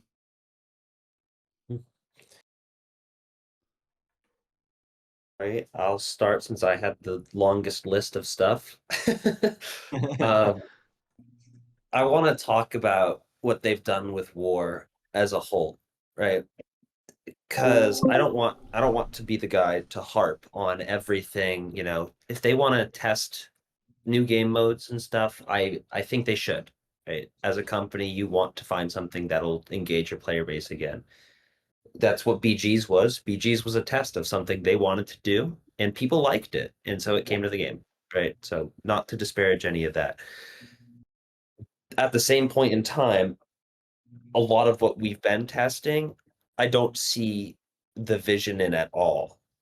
Like, the first thing you know, this isn't even war, and I know I said I'd start with war, but the auto clicker thing, I don't know what audience that was applying to, right? And especially with the mandation of doing it 3 times a day, where you just literally open your phone and let it play for 4 or 5 minutes. I don't like, is that fun? You know, if like maybe you want something in a background, that could have been fun for like YouTubers, right? Like, hey, I'm yapping and I'm gonna put this on in the background and you can get to watch it. But otherwise, I see no value to something like that. And some of these things they're testing in war, right? With the whitelist specifically is what I wanted to talk about. I'm gonna move past big thing because that was clearly a 1-season test and did not go. It seems like it's not coming back, so I won't get into that too much. Someone cut this for when big thing comes back. Right. So the whitelist to me ruins a bit of an aspect of fun and strategy of war. There was a huge thing when a tactic is released, there's all these champs put out, and you have to find out which one's the best one, which ones you're going to use, and then which ones you don't want other people to use. And then you find out what you can replace those with. And all that stuff is kind of gone with these whitelists. And you know, I'm going to bring it back, but I think that it's because there are so many broken defenders that they have to keep putting in these pools where they're just like, I don't know what's going to happen, so I need everything open so that it can be taken. And I don't like how that has turned out. I think, I mean, I can't guarantee it because, you know, other things would have been found out if we had to actually go out and find them and stuff. But I could have very easily seen this season, if they didn't do the whitelist, would have been put Spider-Woman on 42, ban the 5 skill champions, watch chaos unfold. Maybe we would have found a 6th. There might have been a way around it, but like the fact that they're leaving it open, I think I don't want to say it is guaranteed this because they could have a different way they want to design it, but it seems a bit lazy. It seems like they're just doing it so they can be like, let me put these 20 champs on defense. Let me put all these on attack because I know something counters something. Let me not ban them so that I don't have to test if something's impossible. Which, it might not be that. I'm not saying that they're just doing it for laziness, but then there's nothing you can really do. Like this whole season, I have ran Shang, Future Ant-Man, and more recently my beloved Fridge Zola. No one could ban that even if they wanted to. They are some of the best champions. I could just take whatever I wanted. There was no having to theory craft around fights. It was just, oh, Shang-Chi takes that. Done. Like, it took an aspect away from War that, I mean, I didn't care for as much as, say, Puppy would, but, like, it still felt a bit bland. Yeah, and I want to preface, I do understand the reasoning. The first season it came out, it was stated to people explicitly by one of the devs that it was because they were afraid that Zola would be unkillable with certain bans and on a certain placement. That was the reason that they initially said they wanted to do the whitelist. I think when you're in a position where that's true, there's something gone wrong. That's my opinion personally.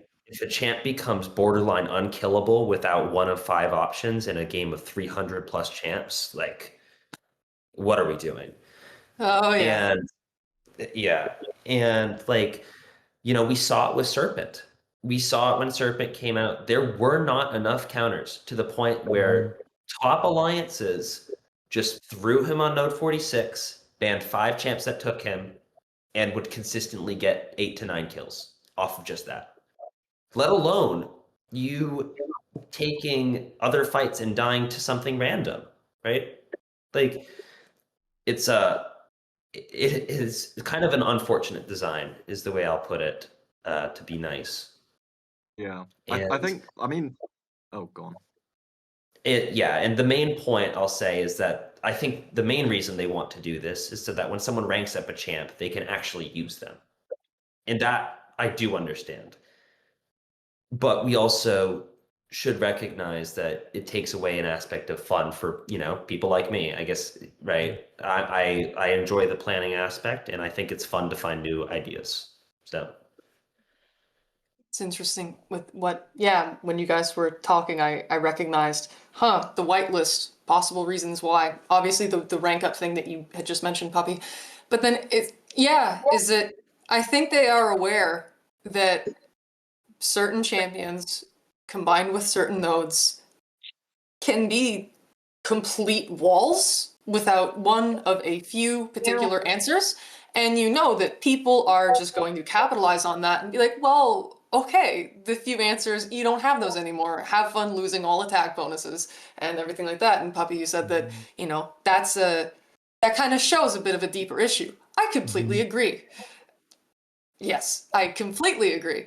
I mean, the fact that there are almost unwinnable combinations if you do not have that metaphorical magic key that usually you gotta spend on.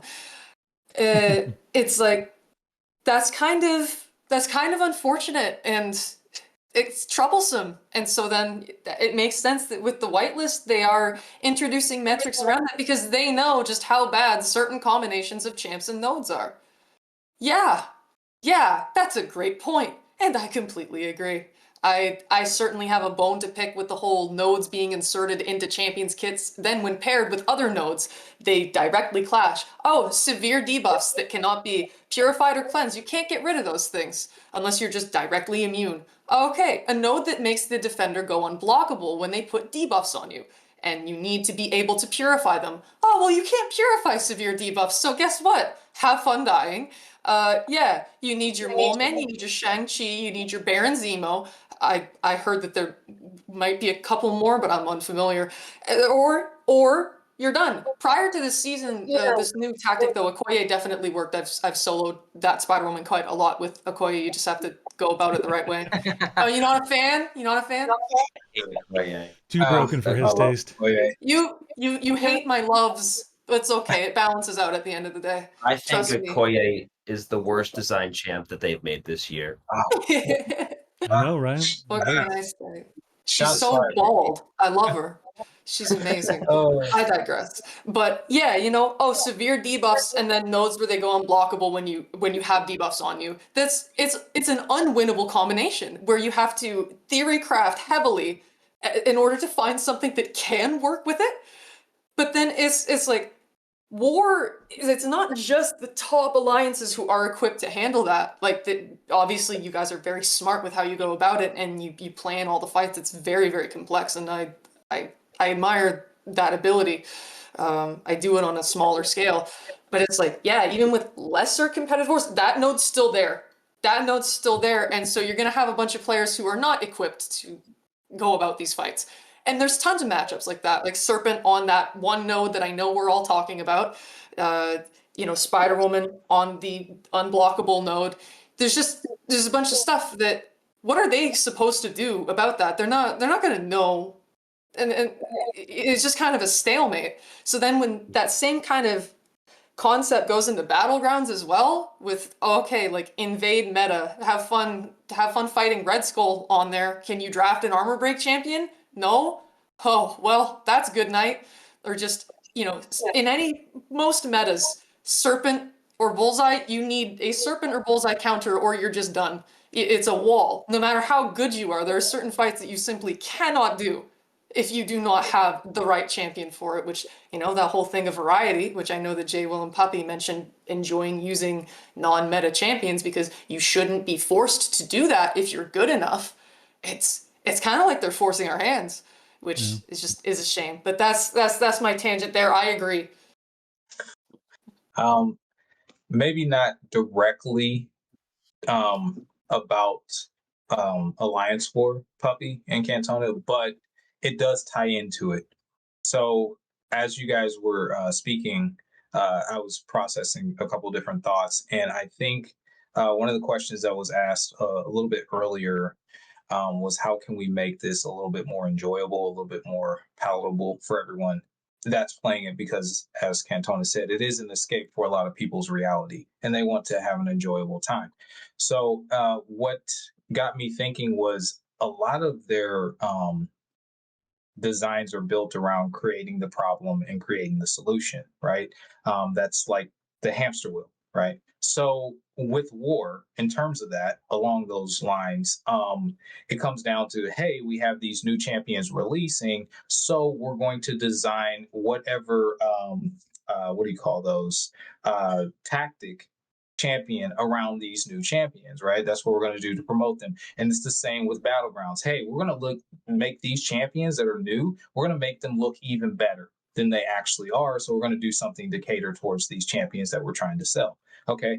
So I think if they scale back on the whole, hey, create a problem, create a solution, because we've created far too many problems and not enough solutions. Because the solutions that we're creating actually cause more problems, right? So therefore, it's like, hey, our original design was to create one problem to create one solution, you know, yada, yada, yada. But now we've created too many problems, which the solutions are actually problems. So now we're creating even more problems. You get what I'm saying? So if we can scale back on a lot of that, I think that would overall make this game a lot more enjoyable on all across the playing field. Now, this can be applied to war, AQ, right? Because the newest prestige champion, right? You know what I'm saying? Like, this applies across the board. But if we can just scale back a lot on on that, I think would be in a healthier spot, especially Mm. with this. You said, hey, these are severe debuffs because, regular debuffs were no longer a thing. Now we got to go severe. Hey, but that's, passive, right? Passive doesn't apply. Hey, this is a Nova Flame. Nobody stops Nova Flame or Acid Burn until later on. You know what Until I'm they saying? do. It's just way too much. Hey, guys, this is a true strike, not a true sense, not a true buff, not a true what? How many trues we got now? Like, I don't know. Anybody know? I really don't. We have way too It doesn't many. matter. Why Penny can't shuts we them just off. be inverted control immune? Why do we have to be a subset of this champion that stops maybe these few champions, but they don't stop all the Yeah. champions? Then Yeah. you got to be this specific hashtag over here. Like, come on, guys. We're creating way too many problems with not Yeah. enough solutions, right? Mhm. Jay, well, I mean, my exact words, not yeah. right now, but from before, right? Oh, absolutely. We're My exact right. thoughts. We're locked Yeah. in. We're balling. Yeah. We're balling. Trust. Yeah. You guys, Yeah. yeah, most of you guys know my thoughts regarding all of that Yeah. champion design stuff, Yeah. and Mm-hmm. so it's I don't been really said. know how to word that, but if we can just scale back on that philosophy, I think it will be overall healthy for the game, personally. Yeah. So how Yeah. you guys want to interpret that, right? I agree. By the way, Jay Will, it's 4. There are 4 true Is there buffs. 4? Dude, I thought Of we were course past. he knows that. Dude, I swear There's I thought we had more than 4 true buffs. true accuracy, true sense, true focus, true strike. Right. Strike. Yeah. Jeez. That's Yeah. I think that's too many Yeah. in my opinion. What about true damage? Oh, yeah. I think that's not technically a buff. I think it's an Washed ability. former Though. planner.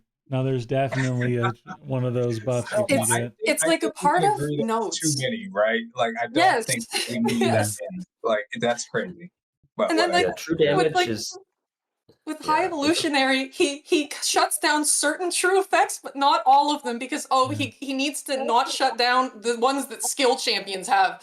It's like, so what ones work, what ones don't? I have a true effect. It says it bypasses auto block. Is he gonna accept that or not? Is he just gonna be like, actually, no, I'm still auto blocking you. Screw that. It's like, to remember all of that. I mean, I'm a cerebral player. I keep up with a lot, and I have to keep up with a lot on behalf of other people as well. And it's like, trying to keep all that in there and then do the fights and execute everything, I forget stuff too. And it's like, just all of these subtle interactions that you need to be mindful of. Otherwise, you get stuck on a bad matchup where it should work, but then, something built in there that's actually, no, you can't do that here, this thing that you're supposed to, no, you can't. And then, like, to remember all of that. So the average player, is the average player going to be able to do that at all? Like, no. There's so many effects, there's so many different things, and different counters, this counters this, but it doesn't counter this, all that. Like, to keep track of it is just an immense amount of studying and like active effort put into that specific part of the game. You can't just swipe and tap. Like, you need to be thinking and remembering. And then there's like 6 nodes on a fight. You need to manage all of them. You need to manage what your attacker's doing. You need to manage how the defender's interacting with everything. And like, just have all of that perfectly being in sequence so you do the fight. And if you can't do all that, well, okay, revive time then. And usually people, they'll have to kind of power through based on that. And it's like, this, I'm good at this stuff, but even then it's still just too much. I'm aware there are many players far better than I am, but yeah, like, it's a lot. Let me come in for a second. I've noticed one thing. And I've noticed one thing, and it is that all roads lead back to Spider-Woman at the moment. Which, here's the topical thing, but yada yada.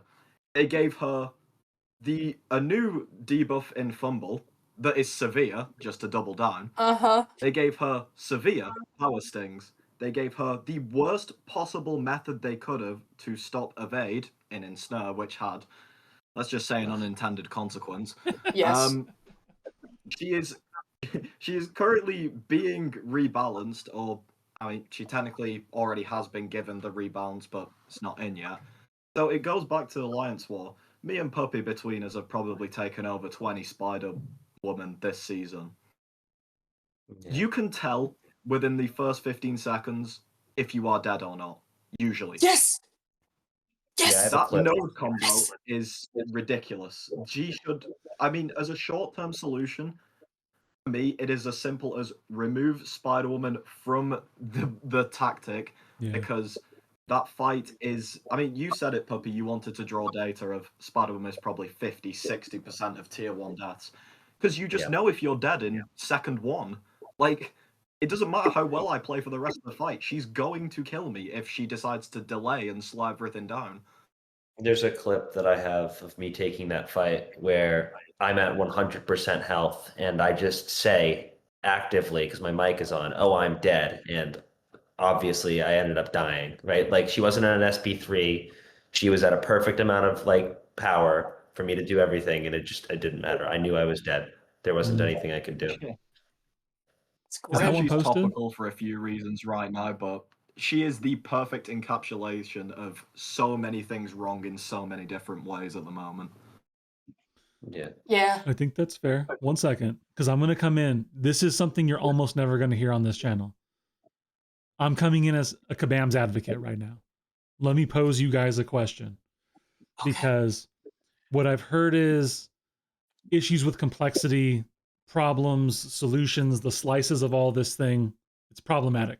I've also heard, hey, I don't love whitelisting of tactic because you kind of are putting all these solutions to these problems out there and you're not letting me theory craft. I don't have to work through these solutions in this way. You know, my question is, as Kabam's advocate here, is how do they move forward? Because on the one hand, the player base has gotten to a level of skill and handling complexity where, let's be real, most of the top tier wants a lot of this complexity. Now, don't get me wrong. There are definite, hey, lines have been crossed and shouldn't have been done this way. But we're in top tier because we like the challenge. We like Necropolis because we like the challenge and the grind. But this obviously doesn't speak to the mostly casual player and all of the complexity that comes with it. So what's Kabam supposed to do? I was going to have some pushback earlier against the removal of complexity.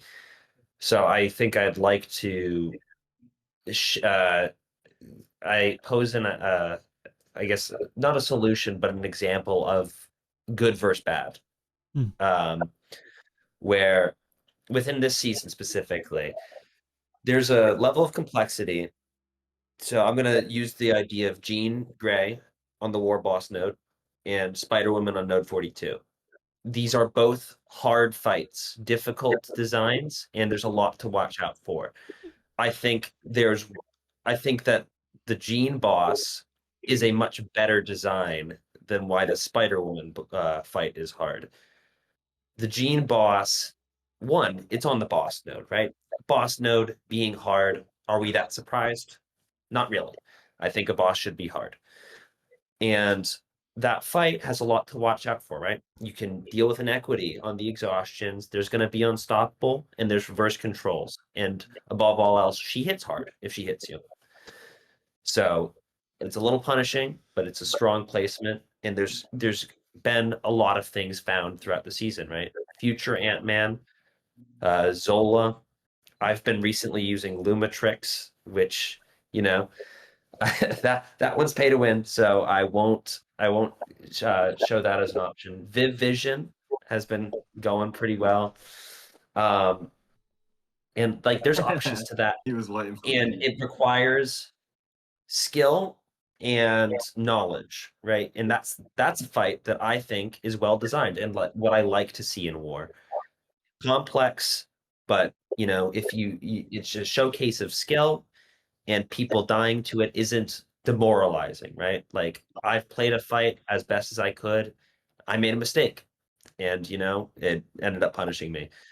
On the opposite side of that coin, this Spider-Woman fight is like I'm taking in my counters, my Shang-Chi, my Mole Man. I've seen people use other counters like Patriot, right? And they're going in, they're playing the fight pretty much perfectly, right? Your Shang-Chi, you have a rotation, get the slow up, you remove with your cleanse strike, and play around the SB2. And or Mole Man, parry heavy, Patriot, just constantly parry the whole fight. In every one of these fights, I've noticed where if she just decides to not throw a special, you can just die. Yeah. And it's borderline psychopathic how many people I've seen going with the same strategy over and over again and see different results. Right? Yeah. It's like play the fight the exact same way every single time and you die sometimes and sometimes you don't. Like, I don't think that's interesting. As for what Volatility was bringing up earlier about complexity and champs on certain nodes being difficult, severe debuffs existence, right? There's an aspect to that which is skill, right? Playing around unblockable characters, albeit not all characters you can, right? Like your serpents, your photons, who we can have our own discussion about why I don't think those are very fun and interactive abilities. But it's something that is at least possible if you know counters. And a lot of these counters are out on YouTube if you really want to go looking. And I think a game like this was always bound to become more complex. So I'm on the side of complexity is okay. Difficulty without solution is not. Okay. That's Sorry, well said. the rant. Yeah, I think the people who are designing the who goes in the tactic thing, I do feel bad for them because they are, I mean, unless there is something I don't know, they are not the people who are usually designing champions, you know, because obviously the company has different areas. Like, that person who put Spider-Woman on the war tactic obviously did not anticipate this monstrosity coming. I would hope, because, well, I would hope, otherwise that's a whole different argument of, okay, well, we're being malicious here. But I think that maybe if we're going to do a stay with the 5-band system, I think that it's going to sound very like, oh, obvious, but they need to craft the tactic like very carefully. Like, they can't just throw in big nasty defenders for the sake of there should be big nasty defenders, you know. But on the other hand, they could do something like, out of your 5 bands, only a maximum of 3 of them can be tactic. You know, to make sure that not everything gets slashed off, which again goes with you need to craft it well so that not everything gets removed. But reducing the amount of tactic that can be banned to say 3 means that it does open a lot more options for them. Like, even for the Spider-Woman, she's a horrible example for war in general, but for this, you named Shang, Patriot, and the other one I've forgotten already. Was it Luma? Mole Man. Zemo can take it too. Zemo can take it as well. Yes, Zemo I've sent once. Puppy, you did. Oh no, you didn't. You took Shangin for it. I remember when you nearly had it with Luma and you was a bit scared. But like, even that horrendous design. There's 4 counters. Like, even for some of these big bad defenders, there may not be as many as 6 counters. You know, 5 banned and 1 left over. But there will be this middle ground of maybe if you can ban a couple tactic champions, there is still a crafting experience, but not a downright impossible experience, which is a lot more work for Kabam, but I mean, this current version just feels like it's not it. It's a little bit of an aside, but help me tickle the memory banks here. Before Tactics, was there not in one of those old ancient dev diaries talk of completely revamping what Alliance War was? I believe that is true. Yes. They've changed war several times. The original map used to have hidden fights. So planning as it is today does not exist. It did not exist back then, right? You didn't know what fights you were going into. Scouter lens. Yeah. Yeah, baby. You'd have people go straight down the map on that middle path with map spotter, so you could see everywhere around on what champs are what. And then people would write that down. That's how the map used to be, which is kind of, you know, it has its own aspect of fun. But then there was the war map where there were shared fights, the shared mini boss, and we've gotten to a point where, well, not even that. Like, your path 1, 2, 3 had a shared mini boss at the end, and that made it right around timing, where you'd have one of the 3 take it, but maybe at a different time than the other people want to play, right? Then you have to kind of plan paths around time zone stuff. And now we have the current phase of kind of everything is open at any point in time. Yeah. I remember back when the maximum amount of fights you could take in war was 13. Now they brought it down to 10, and my tryhard self is very sad at that. I like hitting that max number, but now it's a smaller number, and I feel less useful. But we do what we can out here. We want 20 fights of war. Let's get it moving. Yeah. Okay. Was there anything else from the list that we wanted to address? Because I'm going to start working us toward, man, we've been jamming. You guys are putting the whales to shame with the diligence and rigor you brought into this conversation. Money aside, forget those guys. You guys are bringing the energy because we're about to cross the barrier of how long we were recording with them. So I want to start moving towards solutions, like actual, let's wrap this sandwich up and put a nice little bun on it. I've been taking notes as we go. So anything else from the list that you guys want to specifically address? Yeah. I'm going to just suggest we talk about BGs. We've talked a lot about war. Yay! Anyway. So, I don't know if Cantona has, but yeah. Or if anybody. No, for sure. Take it. There's one topic I might be interested in as well, but if we don't get to that, that's totally fine. Listen, I got nothing but time. I'll stay here with you guys for 4 hours. I would say as far as BGs, for me, a lot of the reason why it's become very stale is because I feel like I'm always facing Cantona, and that's just like first world problems, but not in the sense that I'm actually facing Cantona. It's just the similarity of decks because of optimization is just, it's just like, bro, it doesn't matter if your name is Cantona or not. You guys are literally rocking the same 30 champions. So, it just becomes very boring and repetitive to me after a while. In the beginning, why I liked Battlegrounds so much was because everyone was unique in the champions they could bring in, and you could still win. I used to start off with Civil Warrior in my deck, no joke, and still win.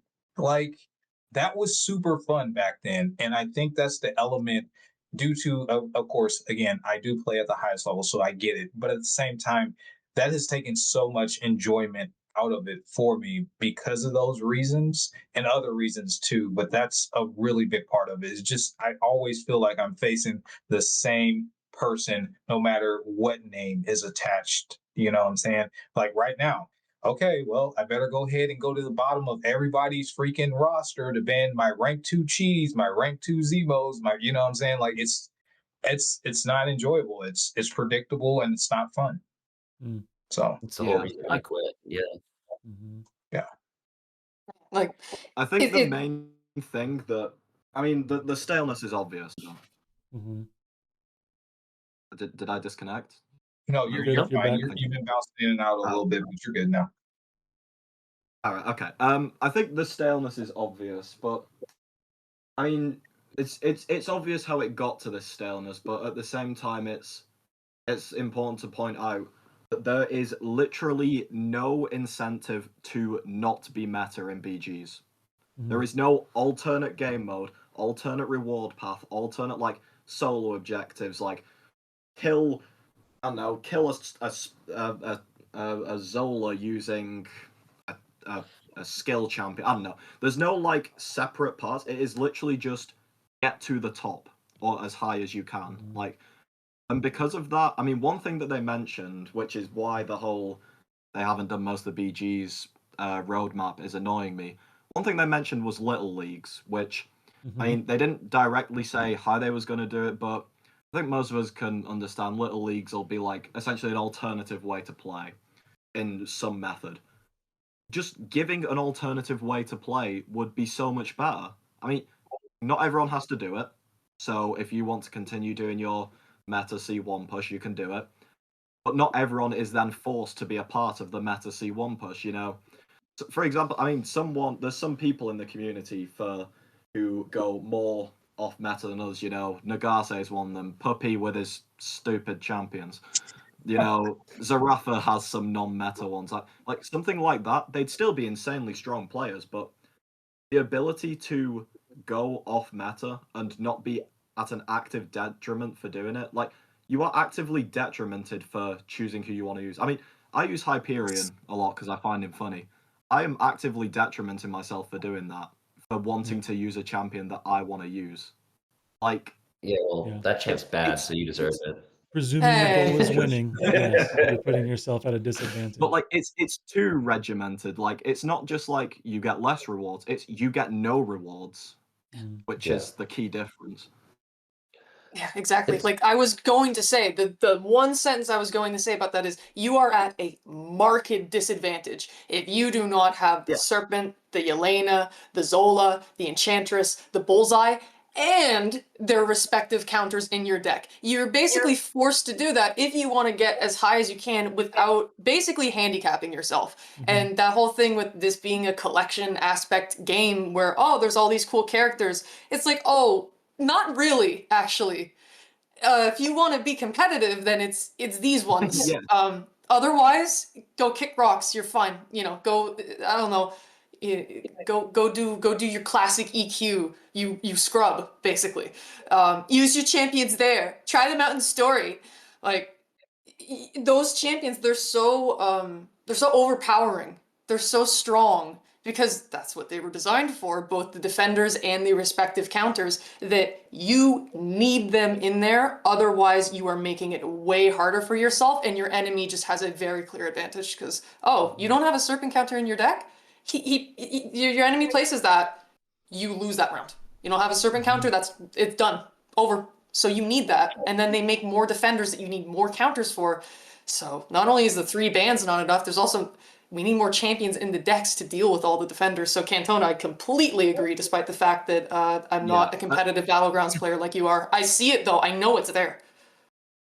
Yeah, A 30 champ deck in most matters nowadays feels like you're restricting yourself on something.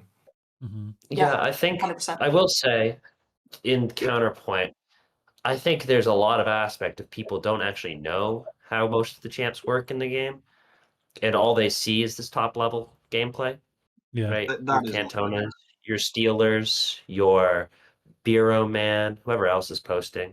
You see all these people using the same champs. Why wouldn't you use them? They're the top of the level, right? They're top level.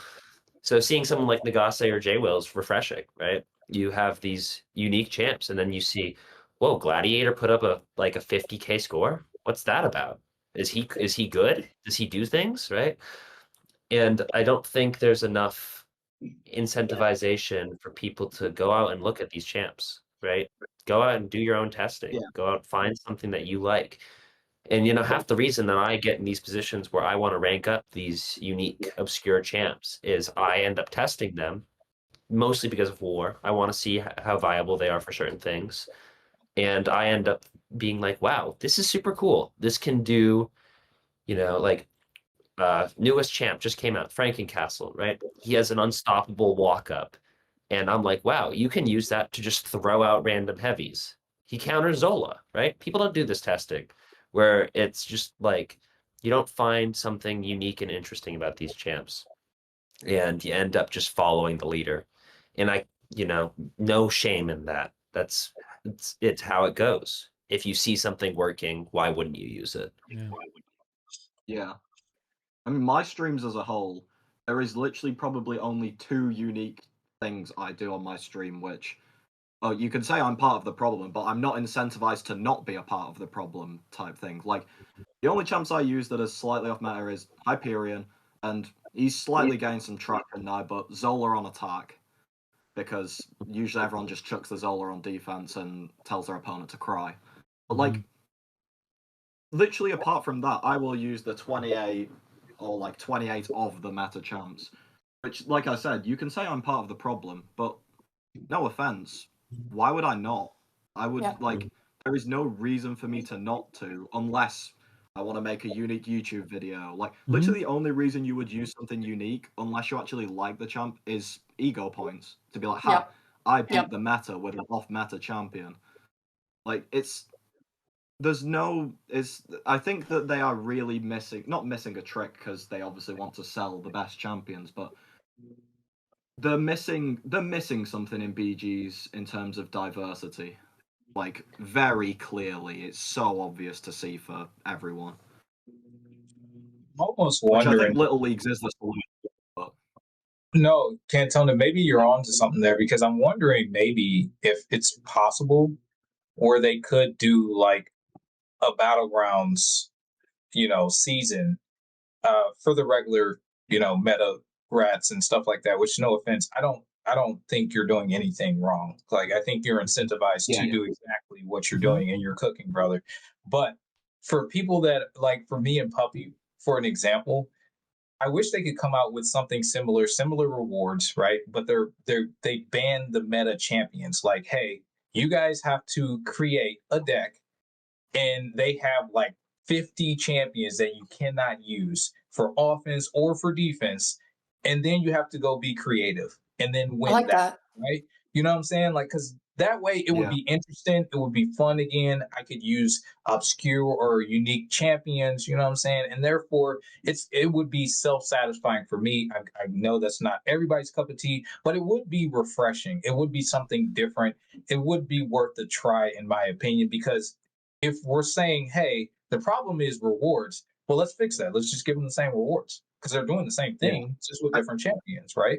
So, can we not do something like that? Or I don't know. I think another way, there's another way based, I don't know if it works specifically, they might have a very good reason for what I'm about to say not happening. But a game I used to play a lot more as a kid was FIFA, FC, whatever football. English football, not American football. Soccer, Jay. Soccer. Yeah. That disgusting word. But anyway, one thing they used to do a lot is they just had an external, like the game has like an objectives tab, and they do stuff like, I don't know, you would get a random reward for like play a game with, I don't know, 3 Brazilians in your team. Like you'd have to like slightly alter something from your usual, and you would get a different reward. Like maybe for a season they bring out like, I don't know, a set of 7 objectives or something. They could be completely random. Like, I don't know how specific, but like win a match with like, it could be something as simple as win a BG's game with, I don't know, 15 cosmic champs in your deck. Well, you have to like change what you're doing. You can't just run in with your usual thing and fight like how you usually fight, but like give a reason to go off piece. Rewards don't have to, like, I'm not saying have the reward be 500,000 radiance. Like say if each of these rewards are 10k radiance, a player, if they wanted to, could go out the way, get 70k radiance in a season just for like going off piece and doing slightly different things that they might not do because there's now an incentive to do it. I wonder how effective that would actually be, right? Because if the whole thing is a certain amount of matches, you just do it in lower tier, and then you refresh. That is the one thing I'm not sure about, and it did end up being a problem so much in like when I played FIFA that they started taking into account your like previous seasons results. Like your previous seasons was like, if I finish C1, it'll be like, oh, do it in C6 or above or something, because like we know if you go to Uru, you're just gonna destroy someone with it. Like they started to like tier it off in a sense, so that not everyone at the bottom was just getting farmed for these extra rewards. Yeah, I kind of am more inclined with Jay Will's side, not to discredit that idea. I think it's a fine idea, but I think the whole idea of you get two different sides, right? One where you ban all these hyper offensive meta boring, well, for me boring, right? I won't say that they're boring for everyone. Get rid of these champs, and then you can use your other champs, and then you just take wherever you play, whichever side you place higher in, that's the reward you get. So you don't have to give both rewards. You could just be like, hey, if you play in the meta you can get these rewards, and if you play in the off meta, you can get these rewards, but we're not going to That's give you smart. both. You're going to choose one. Yeah. That's smart, because Yeah, for Almost that like would a- definitely be an issue with doubling up on rewards, but just splitting it out Yeah. and having like a, hey, here's regular mode, here's hardcore mode, go your path. That sounds like It's like a tier list, reasonable like, solution. you know, kind of OU, UU, etc. The highest. Pokemon player?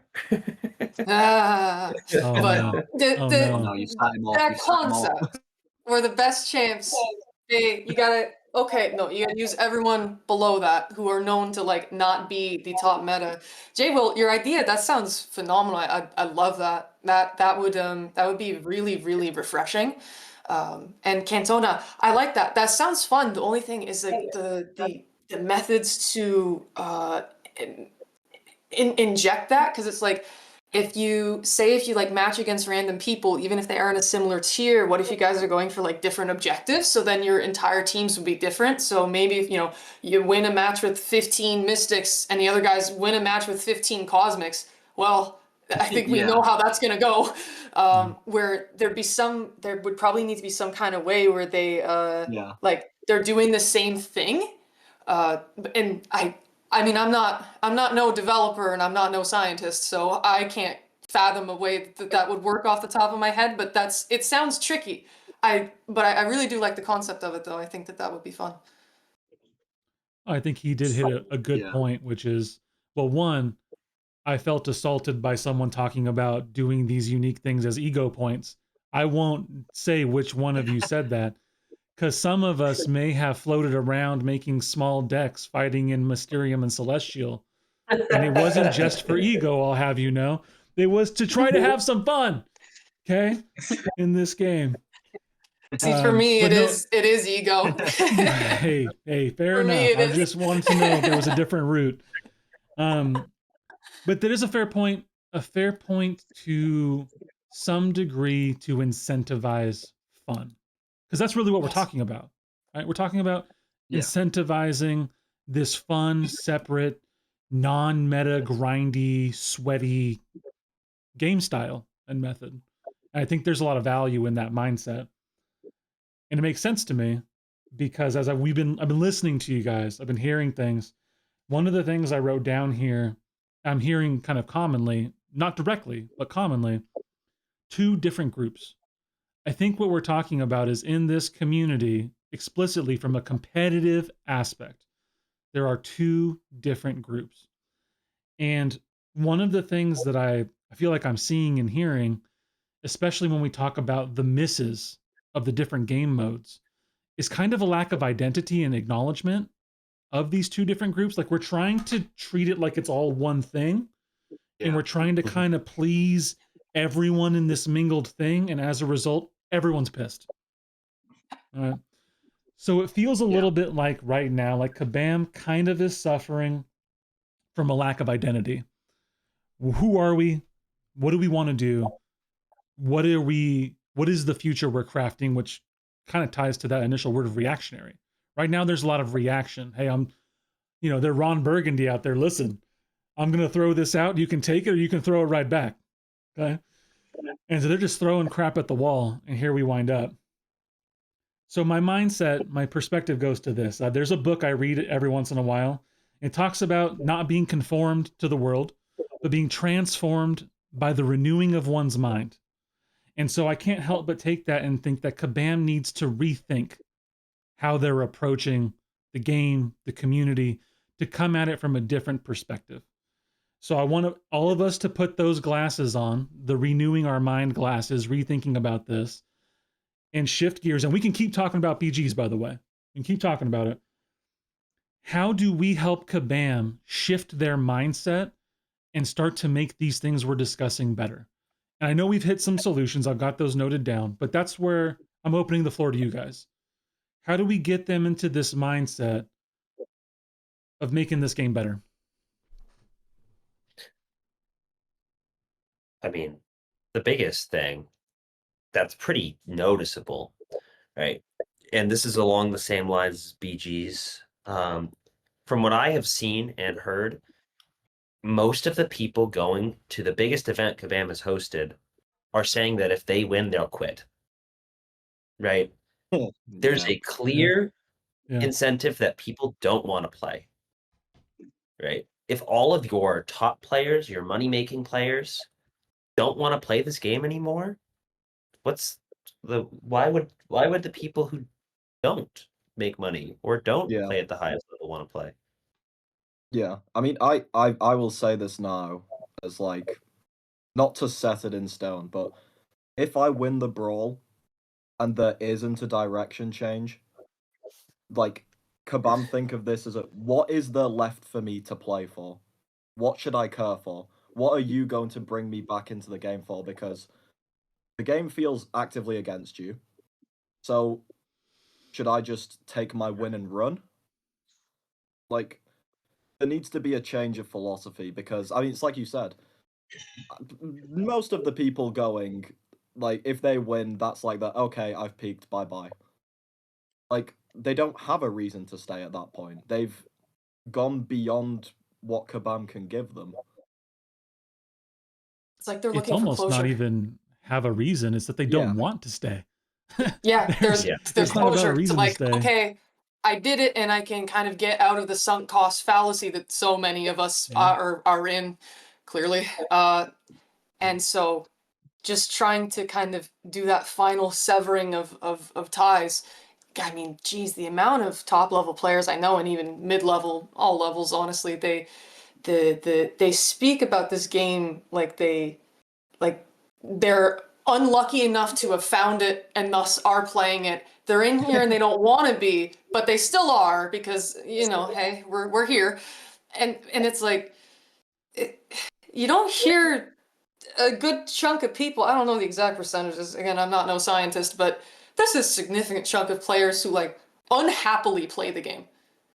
And that kind of shows that there's something up. I mean, regardless of how right or wrong all of our perspectives are on each type of player, because, you know, obviously there's some people who are like, this champion should have absolutely everything and they should just hit an instant button and win, and that's not useful. But regardless of who's right, who's wrong, the fact that there's that much kind of animosity within the game itself, I mean, something's wrong. It shouldn't be this bad. So the people being like, let me win so I can finally get out of here, I mean, that speaks for itself. That's concerning. Yeah. But I completely understand I said this it. to you, Truth. I said this to you, Truth, like a few days ago, of like, not to like give it like an apocalypse feel, but not that everything's coming to an end, but everything's coming to a head.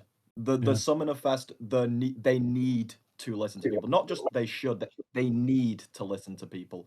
This is like not Last Chance Saloon, but I'd say pretty close to it for a lot of people. Like, if a lot of people aren't heard at Summoner Fest or like the month surrounding it, I think Kabam is going to see some pretty unfriendly numbers in terms of players and spending. Especially coming up on one of their biggest revenue sources of the year. Banquet notoriously gets hundreds of thousands of dollars. Yeah. Millions of dollars. Yeah, it's millions of dollars. It's million. Yeah. I would say my message to Kabam right now, for hopefully that they would heed, that would be put fun first. There's a reason why games like Fortnite are excelling and have been continually excelling, because they understand the concept of putting fun out there to their player base. You know, now I'm not a Fortnite player, but I know a ton of people who play that religiously, and it seems like a rather the concepts that they come up with and stuff is just not for me. But they understand that if they put fun in it, then a lot of people are going to flock to it and stick to it, right? So whatever formulas that they're going to create or come up with or double down on or whatever, fun needs to be at the forefront, because a lot of people will persevere if it's fun, in my opinion. You know what I mean? So yeah, that's fair. Okay. Other thoughts? What can Kabam do? How do we get them into the right mindset? Yeah, I mean, I think these are plenty of incentives, clearly. the community's unhappy. Yeah. You see it on everyone's streams, you know, your most religious Kabam like appreciators, you know. Recently I saw Legacy post some stuff about being unhappy. Seaton posts stuff pretty frequently. He's always been a little bit of a wild card. But like you see all these creators and they just like they're talking badly about the game that they're getting paid to play. Right? It's like what more incentive do you need? And I think we've come up with a lot of different things that are people's pain points, people's what I would like to see different. And I feel like we're not like a mutually exclusive group. We've kind of gone through that by talking about what we all do. I think Yeah. there's an aspect of just listen. Like we just want communication. You know? We want to feel heard. Yeah. Yes. I think that's a big thing. That's a big thing where there are a lot of like, we can suggest a million incredible ideas and some bad ones because we're human, but a million incredible ideas. It doesn't matter if they don't listen. Like, the onus is really on them to, like, as much as like you're asking truth and it's a valid question, how do we get them to change their mindset? I mean, a kind of pessimistic answer is we can't. Yeah. We have given insane amounts of feedback on this, on your other roundtable, on search up 1,000 videos on YouTube. It doesn't matter how much we give. If they don't want to receive it, they don't want to receive it. Yeah. Like, Well, we can always remain open, but it's on them to a point. I think the sad reality, what is needed is for people to leave, right? For them to see their numbers go down and be like, well, clearly something's wrong. Yeah. You guys hit both of it for me. Thank you both for saying that. I don't mean to be pessimistic, you know, I want to be good. I'm here. I'm on someone else's channel. You know, I'll save the vitriol for my own little corner. That's only fair. It's only right. I haven't sworn at all. Oh my God. But it's, yeah, like with my perspective on the matter is that numbers are a company's best friend. And given that the numbers are still working for them, I don't know to what extent. I'm not no scientist, nor am I no statistician, but still, the only thing I think that will really change their mind is if they start seeing the consequences of going in this troubling direction. Like, we can say whatever we want, like Cantona said, but are they going to want to listen? I mean, think about this. If they were making record-breaking profits, even if everyone despised the game, all this stuff that we're talking about right now, and they were getting more money, are they going to do a thing different? No, like, it's going to take us exercising self-control, self-restraint, and making a decision with what we want to do with our accounts and how we play the game and whether or not we choose to support those practices in order for that. And we need to kind of do that en masse. We need a good chunk of people to commit to that in order for them to see that, oh, this is affecting the community to the point where their habits are changing and this is not to our benefit. And only then are they gonna try and alter things, in my opinion. You know, how to make this game better, we have to speak with our activity levels and we have to speak with our wallets, because that's going to be the language that they are most sensitive to. And I mean, it's possible. I'm not saying it isn't. It's just like within that, if they're still getting everything they want, why would they? I mean, they don't not know this. They're aware of how we all feel. I mean, we're vocal. Players are vocal. And people can be, you know, at times very rude with their opinions and you know, quite vicious and everything like that, but they don't not know this. They know, but is it important enough to them to deal with? Well, it just depends on what happens because of that. So I know that, you know, I take that into consideration with how I play the game, but yeah, how to make it better. I'd say in terms of like an actual thing that could change about the game, suggestion-wise, is to, within this conversation, I've been learning a lot, and that's nice. I like learning. And I think that there does need to be more of a division between the competitive players and the non-competitive players, because obviously usually the ones who are at the top are giving them the most money, so that can't be neglected, that group. Folks basically in our sphere. I don't really deem myself as within that sphere. I could if I wanted to, but I'm not, so I can't claim that. But like, you know, there needs to be stuff that's immersive enough for high skill players to have fun with it and to be able to strategize and do all that planning and that really high level stuff that most players are not even going to think to do. But if that starts kind of bleeding out into all facets of the game, I say if it starts to, it already has, then that's just like a huge conflict of interest with the vast majority of the player base. But then if you also only made stuff for them, all the high level players would quit because it would be extremely boring. If they lean on either side, the other side is going to lose all interest in the game completely. It would break the game.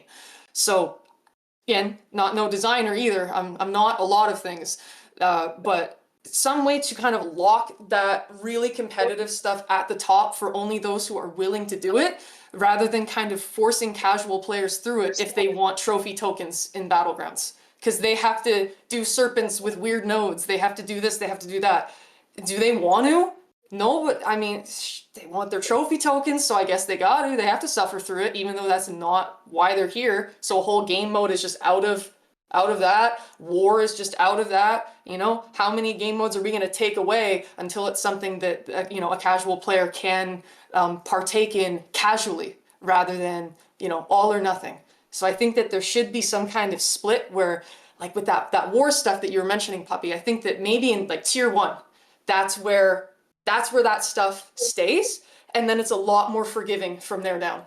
So it's a choice. Anyone who wants that kind of cutthroat competitive nature, you know, no deaths, all that, they can get it, but they have to go up there. But I think for anywhere below that, most people don't want that. They want something that is more simple. And again, I don't know how to implement that, but I think that if there is some way to do it, that would be extremely useful to kind of split it between stuff they make for casual players and then stuff that is for the top of the top, and not have it bleed too much. There's a bit of that they have done, to their credit, right? The difference between tier 1 and tier 2, there's less bans. Some of the nodes are slightly less difficult. So there is an aspect of that. But to your point, it's clearly not enough. Yeah. I think that's a fair point, right? Because what we're really getting to is where there's a will, there's a way. And I think that's the biggest gap that I see in all of these conversations I'm having with various peoples is it seems like Kabam's will is focused on what Kabam wants. And whatever that is, by whatever metric, by whatever push forward, what they think, how they want to approach it, whatever. But there's, despite a little legitimate sea of feedback, people like you guys outputting your videos out, people being in the CCP, et cetera, et cetera, et cetera. That bank of knowledge, that bank of feedback, that bank of perspective is just, there's not a priority on listening to it. Not a priority on listening to understand and to take it in and to digest and to pick a new direction. But it seems like a lot of the listening is to then explain to you why you're wrong or why they're right. And why the direction and perspective is what you need to deal with. And there's been some backing off of that. But unfortunate reality is, at least for me, I can only speak for myself, of course, it's always a question of how genuine is this? If you go back and look through the history of Kabam communications, you'll notice shockingly how there's an uptick in communication just pre-July 4th. There's an uptick in communication just pre-Cyber Weekend and Banquet. Right, there are these upticks in whether it's a proactive, hey, we know that's coming, we want the skids to be greased, or a reactive, oh my gosh, these guys are going to lose their mind, we better make sure we do something to quell things. It almost always seems to be self-focused, and that's too much of what I see, too much of, I think, how we got down this road. We think this is what makes sense. We don't really care what you say. We're going to keep going. I think I think one tiny thing to add to that, which might sound very cutthroat, but stop the gaslighting. Yeah. There has been many, many times in the last year where you have essentially been caught in your own lies or caught trying to push something onto the player. It literally only detriments you. Like, the players see through it. There is enough smart people in this community that they will see through it. And then when they see through it, it spreads to everyone. Net goal is it detriments you. People will catch you in it. Like, even if the answer is the true answer is really bad, I would rather have the true answer and then it'd be like, okay, well, this is still bad, but at least they are truthful about it. Instead of us having to go through the whole this is a lie, yada yada, and then find out the true bad reason. Like, And it's like so obvious. Like, yeah, Yeah. yeah, that's what I mean. Yep. Yep. half the time it's just like, how on earth did you think this would run past anybody above like the brain capacity of a toddler? Like, Yep. Yeah, we're changing the game right before we're putting out a $1,200 event. Thanks, guys. Thanks for playing. What a coincidence that Dark Phoenix came out in May and Nico Minoru came out in June. I have no idea what happened there. It's Yeah. amazing. It's it's really tragic, I think, just how, because it's demeaning, right? To be treated as if I'm a complete moron in these these responses. It's like, Truth, we've made the joke before. It's like the South Park. Oh, we're sorry. Hello, I'm Tony Hayward, President and CEO of BP. Our accidental drilling spill again in the Gulf is a tragedy that should have never happened. And to all those affected, I want to say, we are deeply sorry. We're sorry. We're sorry. We're sorry. Sorry. BP has taken full responsibility for cleaning up the spill in the Gulf, and in doing so, we have changed our name from Beyond Petroleum to Dependable Petroleum. DP. We no longer f the earth, we DP it. We're like, right? Sorry. It's like, oh, yeah. Like, I don't need a sorry, I need a fix. And the fixes aren't happening. There's so many buffs that, Truth is even doing a thing where we were talking about all the champs who have had year plus long bugs that don't get fixed, that are relevant in the game, like Gallon, Werewolf. There's those are just the immediate two that come to my mind. But like, these two champs were bugged for a very long time. Even some champs they've released, like when Cassie came out, she was whiffing for so long. Yeah. Right? It's like, I don't. And then the response is always just completely, I don't want to say dehumanizing, but like, it's treating me like I'm a child. And a lot of us are grown, maybe not full adults, right? Maybe still in school, but we're all smart enough to see through stuff like this. Yeah. I couldn't agree more. Perhaps, And to be quite perhaps they're hoping honest, the people. go for it. I was Cole. just gonna say, perhaps they're hoping that people just aren't paying enough attention, that they don't want to read the forum posts or something like that. Because most players, they are casual, and you think they're checking the forums? Nope. So they're just hoping it kind of runs by, I think. But obviously, folks like us, no, we're aware of what's going on, and we're like, actually, yeah, that doesn't really make sense. But And when you also, most people spending money are going to be looking, right? I Yeah. want to invest money in something that I understand. Otherwise, it feels pretty pointless and kind of dumb, to be honest. you'd be surprised. No, I'm sure. I'm sure there's people who spend and don't check anything like that, right? I don't actually check the forum but I see in chats it gets brought up, right? So yeah. I mean, you guys have been amazing because different perspectives, so many inputs, and yet I think we're all so aligned. We're all seeing, different pieces of it. And what I was going to go down before you were talking, Vol, was, man, if I really, Sorry.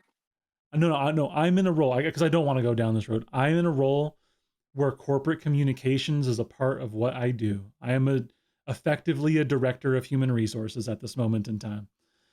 And the stuff they put in front of us and try to present to us as though it's like even remotely genuine, honest truth it's insulting. It really is.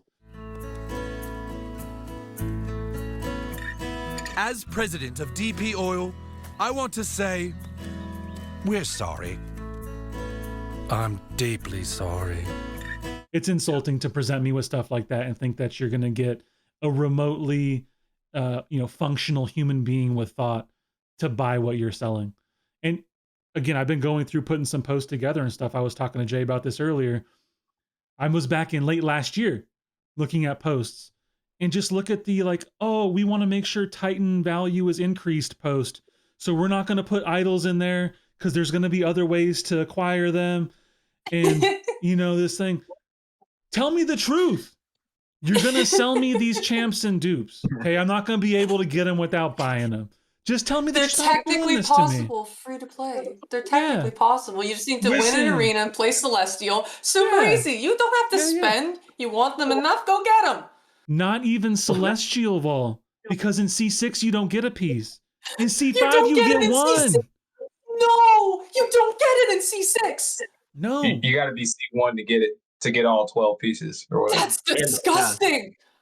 Also, they literally said when Lumitrix came out, they actually said in the stream, you'll have to spend money for most players. Yeah. Like word for word, they said you will have to spend some money if you are not at the top of the game. Yeah. To double down, you literally need 2 C4 finishes to get an idol. Yeah. Lumitrix had a compensation piece that meant that you could technically get it with a C4 and a C5, but the intention was 2 C4 finishes, which is insane. Imagine if they did that 5 years ago, what the reaction would be from the community. But in my opinion, we're kind of desensitized to this, so we're just like, oh, I guess we don't get them then. Okay. Think about the response. Think about the response to 6.2 when that came out. That mega buggy trash piece of content. It was awful. People were livid. People were quitting over it. It was actually horrible because it was like, what's all these class gates? I don't have enough champs to do this. I don't have the champs you need to do this. This Sinister fight, borderline impossible. I'm not taking it. I got stuck there for weeks, and trust me, I punched up. I said that preemptively. I don't care how suboptimal the counter is. I genuinely had none, and I had to wait. And then pushing past that, even after this fight, where you need one of 4 champs that was existing at that time, and then you get to this Mordo, right? Like the node strength in numbers, is just a cash grab. If you died, you have to heal. You have to heal anybody who died, or this fight is gonna kill you. Puppy, I don't know, man. I don't know if I can agree with you on this one, man. I had unit, man. I beat everything. I beat all the 6 okay? I beat all the 6.2. I'm currently rocking the title. I beat whatever it was before it was hard. But no, I broke the throne before it was easy. No, I was very frustrated with all of it. And that's not even to mention the hardest part of it, which was the champion boss, right? Yes. Didn't even bring that up. I'll admit an embarrassing detail to prove the point of Act 6. Don't worry, it won't take long. But yeah, so I don't spend units to clear content. I never really did. Firstly, Act 6 exploration was an exception to that. I don't think completion, but exploration definitely. Not only did I spend all my units, the last quest I had before Act 6 100%, and this was before any type of nerf. I think the champion maybe got nerfed once by that point in time, but Act 6 as it was entirely upon base. Yeah, the last quest I had to do was 6.2.6, 100%. And then, did this fight, all the nodes were attached because I was trying to go for exploration. That was the only time that this game has ever made me cry. And basically what happened was I was staying up all night trying to explore it because I'm a phenomenal human being. And I ran out of units. I kept getting stuck. There was that prove yourself node, and then when he has unblockable lights and mediums, how are you supposed to keep a combo when he gets you in the corner and he's just unstoppable before my clairvoyant can get to a special 2 and activate her buff immunity? And even then, if I lose it, I need 15 more hits before I'm dealing any damage, and he's healing it all back, and I just have to keep going in and out and in and out. I lost all my units, and then the only time ever I actually started like buying some units for revives. And again, that's the only time this game's ever made me cry. And then what I decided to do the last path I was like, screw that. I'm not getting stuck with Claire. I love Claire, but I'm not getting stuck with Claire again. I quaked him the last 2 paths because I could reliably get off like 20% before he started out healing my quake damage. That was what I did to explore it. And it was miserable. I mean, I love Quake. That part was fun, but the part before that, terrible. And again, I'm not a bad player, but it was still just that oppressive. So Act 6, I think we're all on the same page there for anyone who did it before it started getting nerfed. So I will admit that and make myself look bad just to prove the point that, yeah, that really was the worst piece of story content to have ever dropped ever. And then the Act 7.1 beta was even worse, and people lost their minds so much that they stopped. But that's it for me. That wasn't even my point, but I am glad you made it.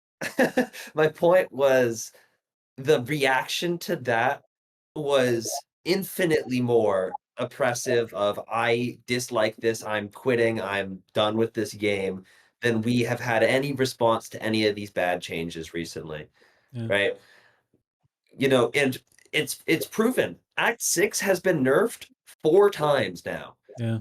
Yep. Like compared to any other piece of content, nothing comes close. Yeah. Acid wash Mysterio, my beloved. Yeah. Yeah. Oh, dude, I think I did that fight with Proxima Midnight. Just damage cap past it. So dumb. That's the same. It makes sense. There wasn't another option. I had no Yeah. Man Thing. I had no King Groot. I had to Yeah. do it. They Yeah, just talk about one of released those Man Thing, so classic no one had problems. him. Yeah, exactly right. Yeah. I remember that classic. Yeah. Oh yeah, there's a champ that counters this. It's the champ that came out this month. Shocker. Well, Thanks. I'm pretty sure they also literally said we didn't think this fight through, and that's why they changed it. Yeah, they did. They changed it, but like still funny how it existed. Yeah. No, I But couldn't it's agree with that more. what happened in the past is that people would actually come together and do something about it, and nowadays we kind of just let it slide. Yeah. Yep. That's why Yeah. it is where it is now. Yeah. I think the desensitization is real, right? I mean, we've talked about burying the bar of Kabam expectations, right? Like we literally go into every month update expecting stuff not to work right. Every single time. Yeah. Every time someone goes into raids when it's a new set of bosses and they're like, can you believe? I'm like, I would never go in on day 1 on a new set of bosses because it's not going to work right. Like you got to wait the 2 hours. Don't you know this? This is how the game works. And it's not, we're not in a healthy spot. New set of bosses or new set of champs. It doesn't even matter which way. Doesn't matter. No, true. Yeah. Or like, hey, we're going to put Nick Fury in this pool of champions because only Then it's 3 all of the bleed bosses are bleed immune this run. No problem. Only 3 of them. Not even to mention, he was first added, and damage over time didn't even work. It didn't scale with the raid. That was true. Not to mention all of his health getting lost after the first time he dies. So 70%, you only get that the first attempt. Have fun with 30% throughout the rest. But Truth, you mentioned a great point, which was the thing that I wanted to mention. But if we're over time, no worries whatsoever. I don't want to take up a bunch of time with it. I'm going to turn us into conclusions, but is it with the releasing the bugs and everything like that? We're so desensitized to it. That's absolutely true. And they don't really care about it anymore because we take it. And we're now at the point where when the new EQ got released a couple months ago and the rewards were bugged and then they banned people who went in and did it, within the first few hours because you did the content that we released. We made it wrong, so we need to ban you to take the rewards away before you can come back in. Like, that's such a problem because it's basically like we just didn't do it right, but this is your fault for not having waited until we saw what the bugs were. Like, couldn't you test that before maybe putting it out? Maybe that's what like the game team is for, to check if the rewards are what are intended. But then no, they don't do it, or at least not well enough. And then now that's everyone's fault who actually trusts them enough to play the content. Like, you know, they got banned temporarily, but still for the crime of playing the EQ, the content that they released and wanted us to play. And it just made me think, because I saw all that happening and people I know got caught in the ban. It's like, and this has been this way for years. Okay. Yes. Yeah. That's awful. But It's yeah, like that we shouldn't, and I really mean this, we shouldn't be nervous to play the new content that they release, and we certainly shouldn't be punished for playing the content they release because they released it improperly. Like, that just fosters such a terrible relationship between company and community where we're almost scared of them, and you know, maybe not nice, but scared of their incompetence because they won't take that. It's like, actually, you went in and you did this, so your account, no. This, you should have waited. Well, it's like, who's supposed to test it then? Like, because that's the thing, when new content comes out, you said it yourself, Truth, never go in raids in day one. Why do we have to do that? Why, like, we know it's stupid. We know it shouldn't be that way, but we just know it's like, oh, okay, this is, you're putting yourself at a disadvantage if you go into the content right when it drops, because there's the vast majority of the time something deeply wrong with it that will make it way harder for you, and then that's our fault and we need to item our way through it anyways. Like, that's, and they clearly don't care enough to actually fix it. Like, that degree of disregard is, I mean, I really do not feel well about that. I'll keep it to that, but you can infer I'm not a fan at all. Well, and even to that point, the reward gain for going into that EQ early was so minuscule. I It know. was irrelevant to anything. Oh yeah. Nobody actually, like, nobody was going in because they wanted the extra rewards. They were just going because they wanted the new content. Yes. It was like, what even was it? It was like some tier 4 alpha, a little bit extra of that or something like that. It wasn't like the deal where they gave you 17,000 tier 7 basics. Like, they mixed up the fragments with the catalysts, and that was an optional thing. That was a money deal. Like, I can understand being like, wait, okay, we gotta keep you out of the account until we take that away. But like, the EQ is for everyone. That was just people who bought a deal that was made wrongly, so it's like, you know, it still kind of sucks, but it's far less problematic. But then it's like, no, the EQ, the monthly event quest, the big thing of the month was bugged, and if you go in it, you get banned because we did it wrong, and you got a half of a tier 4 alpha that maybe you shouldn't have gotten, and no, we can't be having that around these parts. I think it was even less than that, but I'm just making the point. Yeah, dude. I got banned from the buying the thing for 1400 tier 7. Yeah. That was so I knew it was That gonna whole happen event was too. funny. Dude, I was in the middle of running Abyss, and my account, after fighting a 5 million health Joe fix it, just I had to do it again. No. Yeah, I remember that.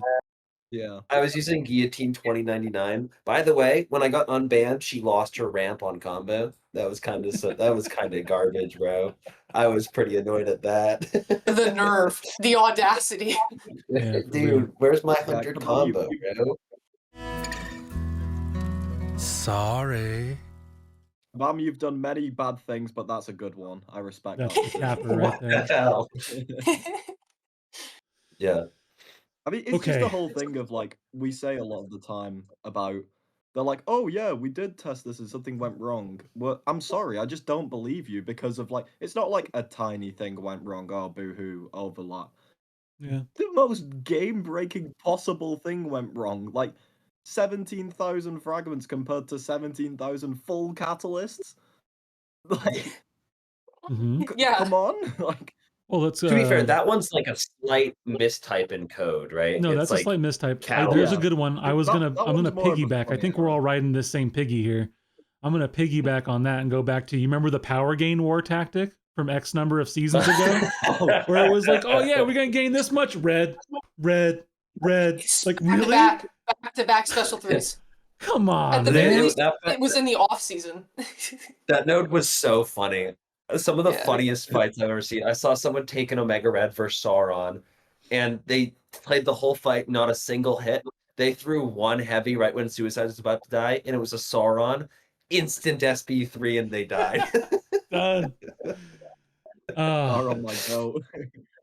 Oh, it's Dude, awful. it I was think there was so one thing funny. as well that there was one event that happened that really like made me think about these supposed beta servers they're testing on, and it was a BG's matter. It was a spite matter. It was quite an infamous spite matter, and the power game was obscene, especially in GC. But like, there is like, I mean, most of us know there is like developers sometimes in chat, and the developer who usually makes the BG's matters, I'm not gonna name drop him because I don't think that's my place to say, but he basically said and confirmed in the chat that on the beta server where he tested it, the power gain was 3 times less because the spite node on the beta server was doing 18% of a bar of power compared to 18% of max power, which obviously is triple, which made me think, okay, one,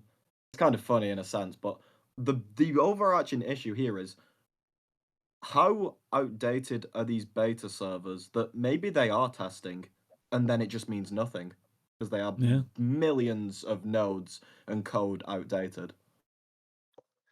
Yeah. Yeah. It was just like a perspective of like, maybe they do test, but it's meaningless because you're on a server that's not ready for it. I think the testing is inherently incomplete, is what I'll say, right? Because things like this Spider-Woman fight, right? Spider-Woman, not even the fight, just her existence, right? The ensnare, something I could see go past, right? Like, you brought this champion to the game, you looked to your immediate counters, your Mole Man, your Crossbones, your Shang-Chi, whoever else you want to say, right? And you fight her on a lower health pool, assuming that a dev is someone who's not as familiar with the game, knows the mechanics, can do a basic fight, right? With a champ like that, you'd end up beating them on equal level pretty quickly, pretty easily, and think, hey, you know what? This works. But then you further test them, more health, more nodes, and it becomes quickly apparent, like, holy crap, this shouldn't happen. So I think stuff like that makes a lot of sense. And when situations like that happen, I'm much more understanding of, hey, we just missed this, right? Fair. When it's something like what Truth said with that power gain meta, like, what on earth are we doing? It was one prowess. One fight would have told you instantly that it's not working the way it's supposed to. And there's a lot of metas like that, where it's just like, one fight in this against any notable defender would have told you this isn't okay. That those situations are much more like, what are we doing here, fellas? What are they And doing? I think they're not doing anything, is what becomes my thought, right? Because I tend to believe that they actually do testing, right? I want to err on the side of they actually are testing their game before they send it out to people. But there's definitely situations where it's very clear they don't. Yeah.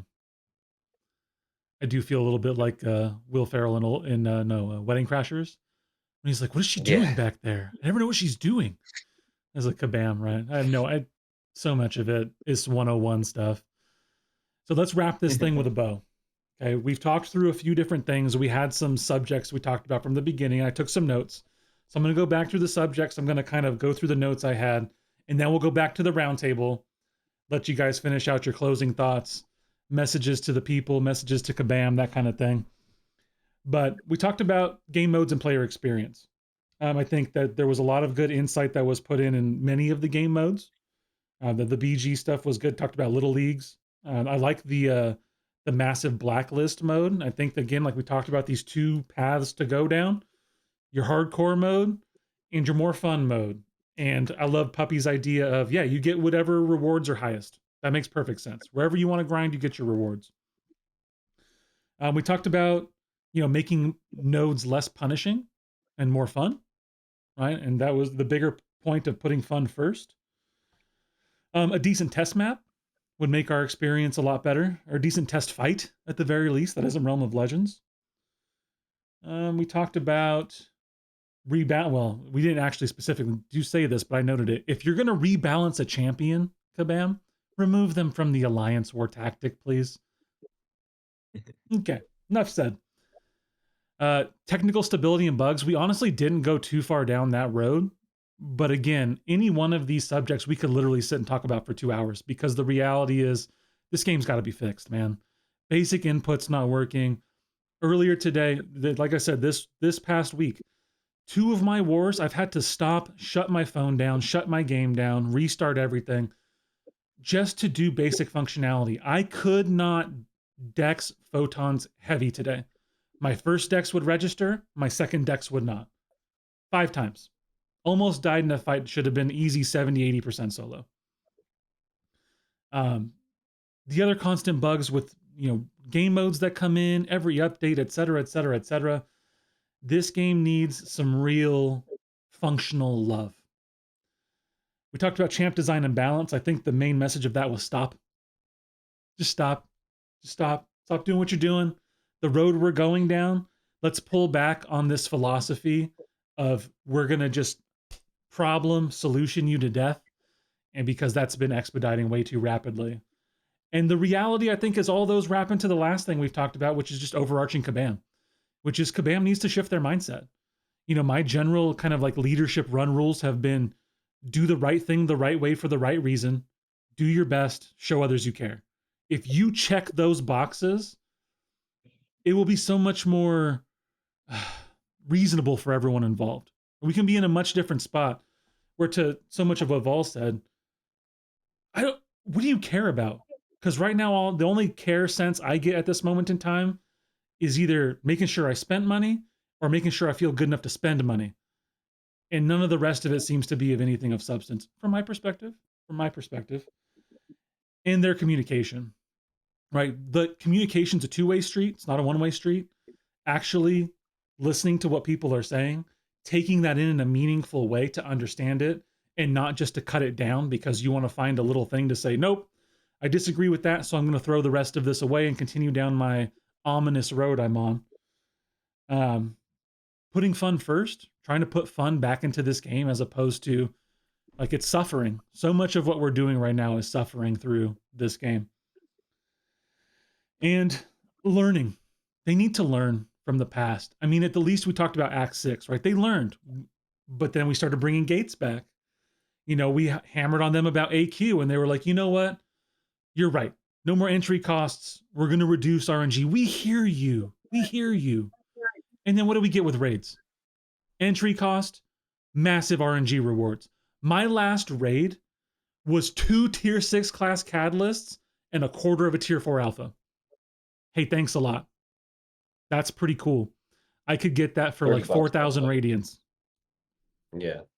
And 30 bucks if you don't have the tickets outright. $30 for my entry cost if I don't have the tickets outright. And we could keep going down this road because so many of their past communications to us, to Cantona's point of, well, listen, these are all problems, but they're kind of your guys' fault. This is kind of a you issue. This is not really an us issue. They got to take a step back. They got to reorient. They got to figure out who they're going to be, who they are right now, and then start driving down that road and just communicate and listen to us along the way. Stop screwing us. Take care of your people. So with those things we've covered, it is now your time. We'll go back through in our alphabetical order. Final thoughts, messages to Kabam. Final thoughts, messages to the people. We could do 2 loops if you guys want to. But what's the final? This is something, you've been here for almost over 2.5 hours. what's the last thing you want people to take away? I think in terms of a message to Kabam, and this video can be added to what I'm going to say if there is a Kabam developer who has or is watching it when it goes out. When we, either from this video or when we come to Brawl, and we will come and I'll say what I'm going to come with. I will come and I will be stern with what I am giving you. Not because I hate you, but because we are kind of at a point where we are trying to save a game that we play, all our friends play, lots of people play to escape from possibly very harsh realities. We're not just doing this because we hate you. Like, it's the whole, like, this isn't, it's from a place of love, like, for the game. This thing has brought us together. Us five will have never met each other if this game didn't exist. Like, it's a place of, we want it to continue, but at the current rates, it's pretty clear it will not. Yeah. What about you, Jay? I agree with Cantona wholeheartedly. This isn't my first go around at this by any stretch of the imagination, and my message is as it was. I'm trying to be an ally in the best possible way that I can. I hope that you will take this constructive criticism and utilize it. More importantly, utilize it, because we don't want the game to die. That's why we are trying desperately to reach you guys. Yeah. I mean, kind of similar points, right? When I go to Brawl, one of my goals is to have a discussion with some of the developers, right? I've been trying to collect data for that purpose so I can get I don't know if head count's the right word, but a head count for where we're at. What do we think? What are we doing? Right? I don't want to come with this perspective of I hate you, because I don't. If I hated you, I would have left a long time ago. Yep. Right? But it's almost like a toxic relationship, right? There's one side's trying desperately to communicate and the other side's like, yeah, we hear you. And it's frustrating. I would urge people to listen to the perspective, maybe not of me, maybe not of anyone on this call, just of the community. Right? We all are people, and people like to feel heard. Say for me, also I agree with everything all of you said. In terms of to Kabam, as Jay Will was saying, and Cantona, and everyone here, we're not doing this because for any type of malicious reason. The opposite of love is pure apathy and just a complete disconnect and being done and over it. You know, if we are having conversations like these, it's because we want things to get better. We're not trying to just bust chops for no reason. It's because we know this game has amazing potential and that it can be extremely fun, but there's just these things that are getting in the way, and it's kind of tragic to see what's become of it, the state of the game. And yeah, like it's not out of hatred, because otherwise why would we be pushing so hard for it? But yeah, in terms of for Kabam, you know, my mindset if just recognize the different demographics of players. Not everyone is going to be a world champion. That content should be over there, and what's for casual players should be over there. I would also say, rather than having the metric of kind of like punishing the average players or punishing players who don't spend in terms of the kind of content they make and how they orient things, you know, maybe just reward high skill rather than having that be the baseline of what you need to do in order to get by. Or rather than having spending to make sure you have a good enough 7-star roster be the thing you need to do in order to get by. I mean, 7-star locks. I mean, if you're a good enough player, you can make that work with 5 stars, you know? So rather than be like, no, you're just out of luck if you haven't gotten this development, which is RNG based, maybe make it so, oh, if you have that stuff, it's a lot easier, or something along those lines. Don't punish the lower level players. Don't punish the non-spenders. Reward those who are either very high skilled or are willing to spend to get ahead. But just kind of being like, that's the baseline of what you need to do in order to get everywhere you want to be. Not my thing. And in terms of the players, what I would want to say to the players is, well, yes, as we said in this call, it really is up to Kabam to make the changes to make this game better again. It is up to them, and it's a matter of, are they going to want to listen? And then the onus is placed on us, because we can speak with our activity levels and with our wallets, with how we choose to engage in this game, with what practices we choose to support, with what we will and won't accept. And if the numbers speak for themselves, changes will occur because there will be no other way around it. That is the way that we can best ensure a change.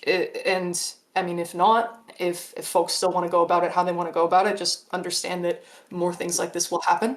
And it's not like a bad thing. It's not a shame on you if you want to do all that stuff and partake in what they're offering. It's just understand that more of that will be coming if that's the case. If they're getting revenue from it, they're just going to keep doing that. If things actually change and they're not getting the type of results that they want because we're unhappy, then that is the most likely way that we will see improvement. So as the players, we are not powerless, but instead of an army of one, we need to be an army of many and figure out what we want and how we want to go about handling this, what we will choose to enable and what we won't. But yeah, in terms of closing thoughts, I just wish everyone who plays the game, for whatever reason, the best of luck in enjoying it, because it can be tricky. And, you know, we're just trying to get by. But yeah, this was a really great conversation. I agree. It's been an absolute pleasure talking to all of you. Vol, it's been a pleasure getting to know you a little bit more. Some of the rest of you, I talk to you too much anyway. I'll kick you out of here. No, I'm just kidding. Thank you all so much. I can't tell you how much I appreciate you guys hanging out for almost 3 hours, yapping through this stuff. And to be quite honest, ladies and gentlemen, we could keep going.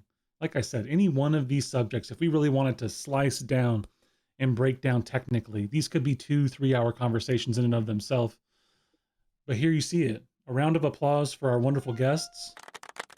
Thank you all very much for your time. Thank you for your input, your perspective, and it continues. And, you know, I'm not shocked. I expected we'd land here, but I'm not shocked to hear that we again are pretty much unified in what we're seeing, maybe from different perspectives, maybe with different solutions. And I love some of the solutions that have been spitballed here. But Kabam, these are your people. This is in love. We didn't love, we didn't care, we wouldn't be bothering to have this conversation. Any final thoughts, ladies and gentlemen, before we wrap this thing out and say peace to the people? You know, not a whole ton. I wanted to point out that there was a time when this game was that fun, and we can get back there. Yeah. Yeah. I think, I mean, Truth might go on to say this in about 5 seconds and might just cut me out here and tell me to shut up. But anyone who is watching this, if you disagree with anything that was said here, put it in the comments. We are also just humans. We will take that to Brawl if it is relevant. We will take it to ourselves if it is relevant. Like, these aren't the only ideas. There will be probably like 100 more ideas by other people watching this. Just put them down. I know that I'll probably read every comment in this Me too. just to see what other people are thinking. The only thing that we ever asked is that you be respectful, because hopefully, in turn, we will be respectful as well. That is it. Oh, you guys can be terrible to me. I'll take it. I'll take it all on the chin. You call me a stinky Brit, I take that as a compliment, so don't even go down that route. There's a reason we all started playing, and there's a reason we kept playing, and a lot of us started spending, right? So if we can just get back to a position where we're all like that, I don't know. And also, to Cantona's point, I feel like there's going to be some great ideas from people in the comments that we didn't even think of. So Oh yeah, 100%. Unquestionably. That is the positive side of the double-edged sword that is the internet. They're going to bring us all tons of good stuff. Also, there will be at least one person in these comments who says at least one of us is completely stupid. That's absolutely going to happen. Ham, I'm looking at you. I'm so ready. Amen. So ready. So ready. All right. Well, this has been a great one. Again, thank you all very much. I am looking forward to continuing down this road with other various perspectives or various topics. But as far as looking at the state of the game and breaking down some of our perspectives, thank you all. You're very appreciated. Cheers. And you, until next time, peace.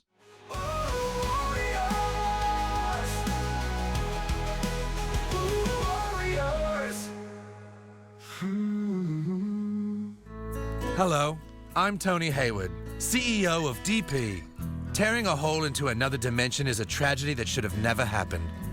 And as CEO, I would like to say, we're sorry.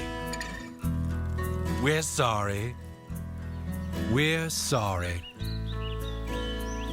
Sorry.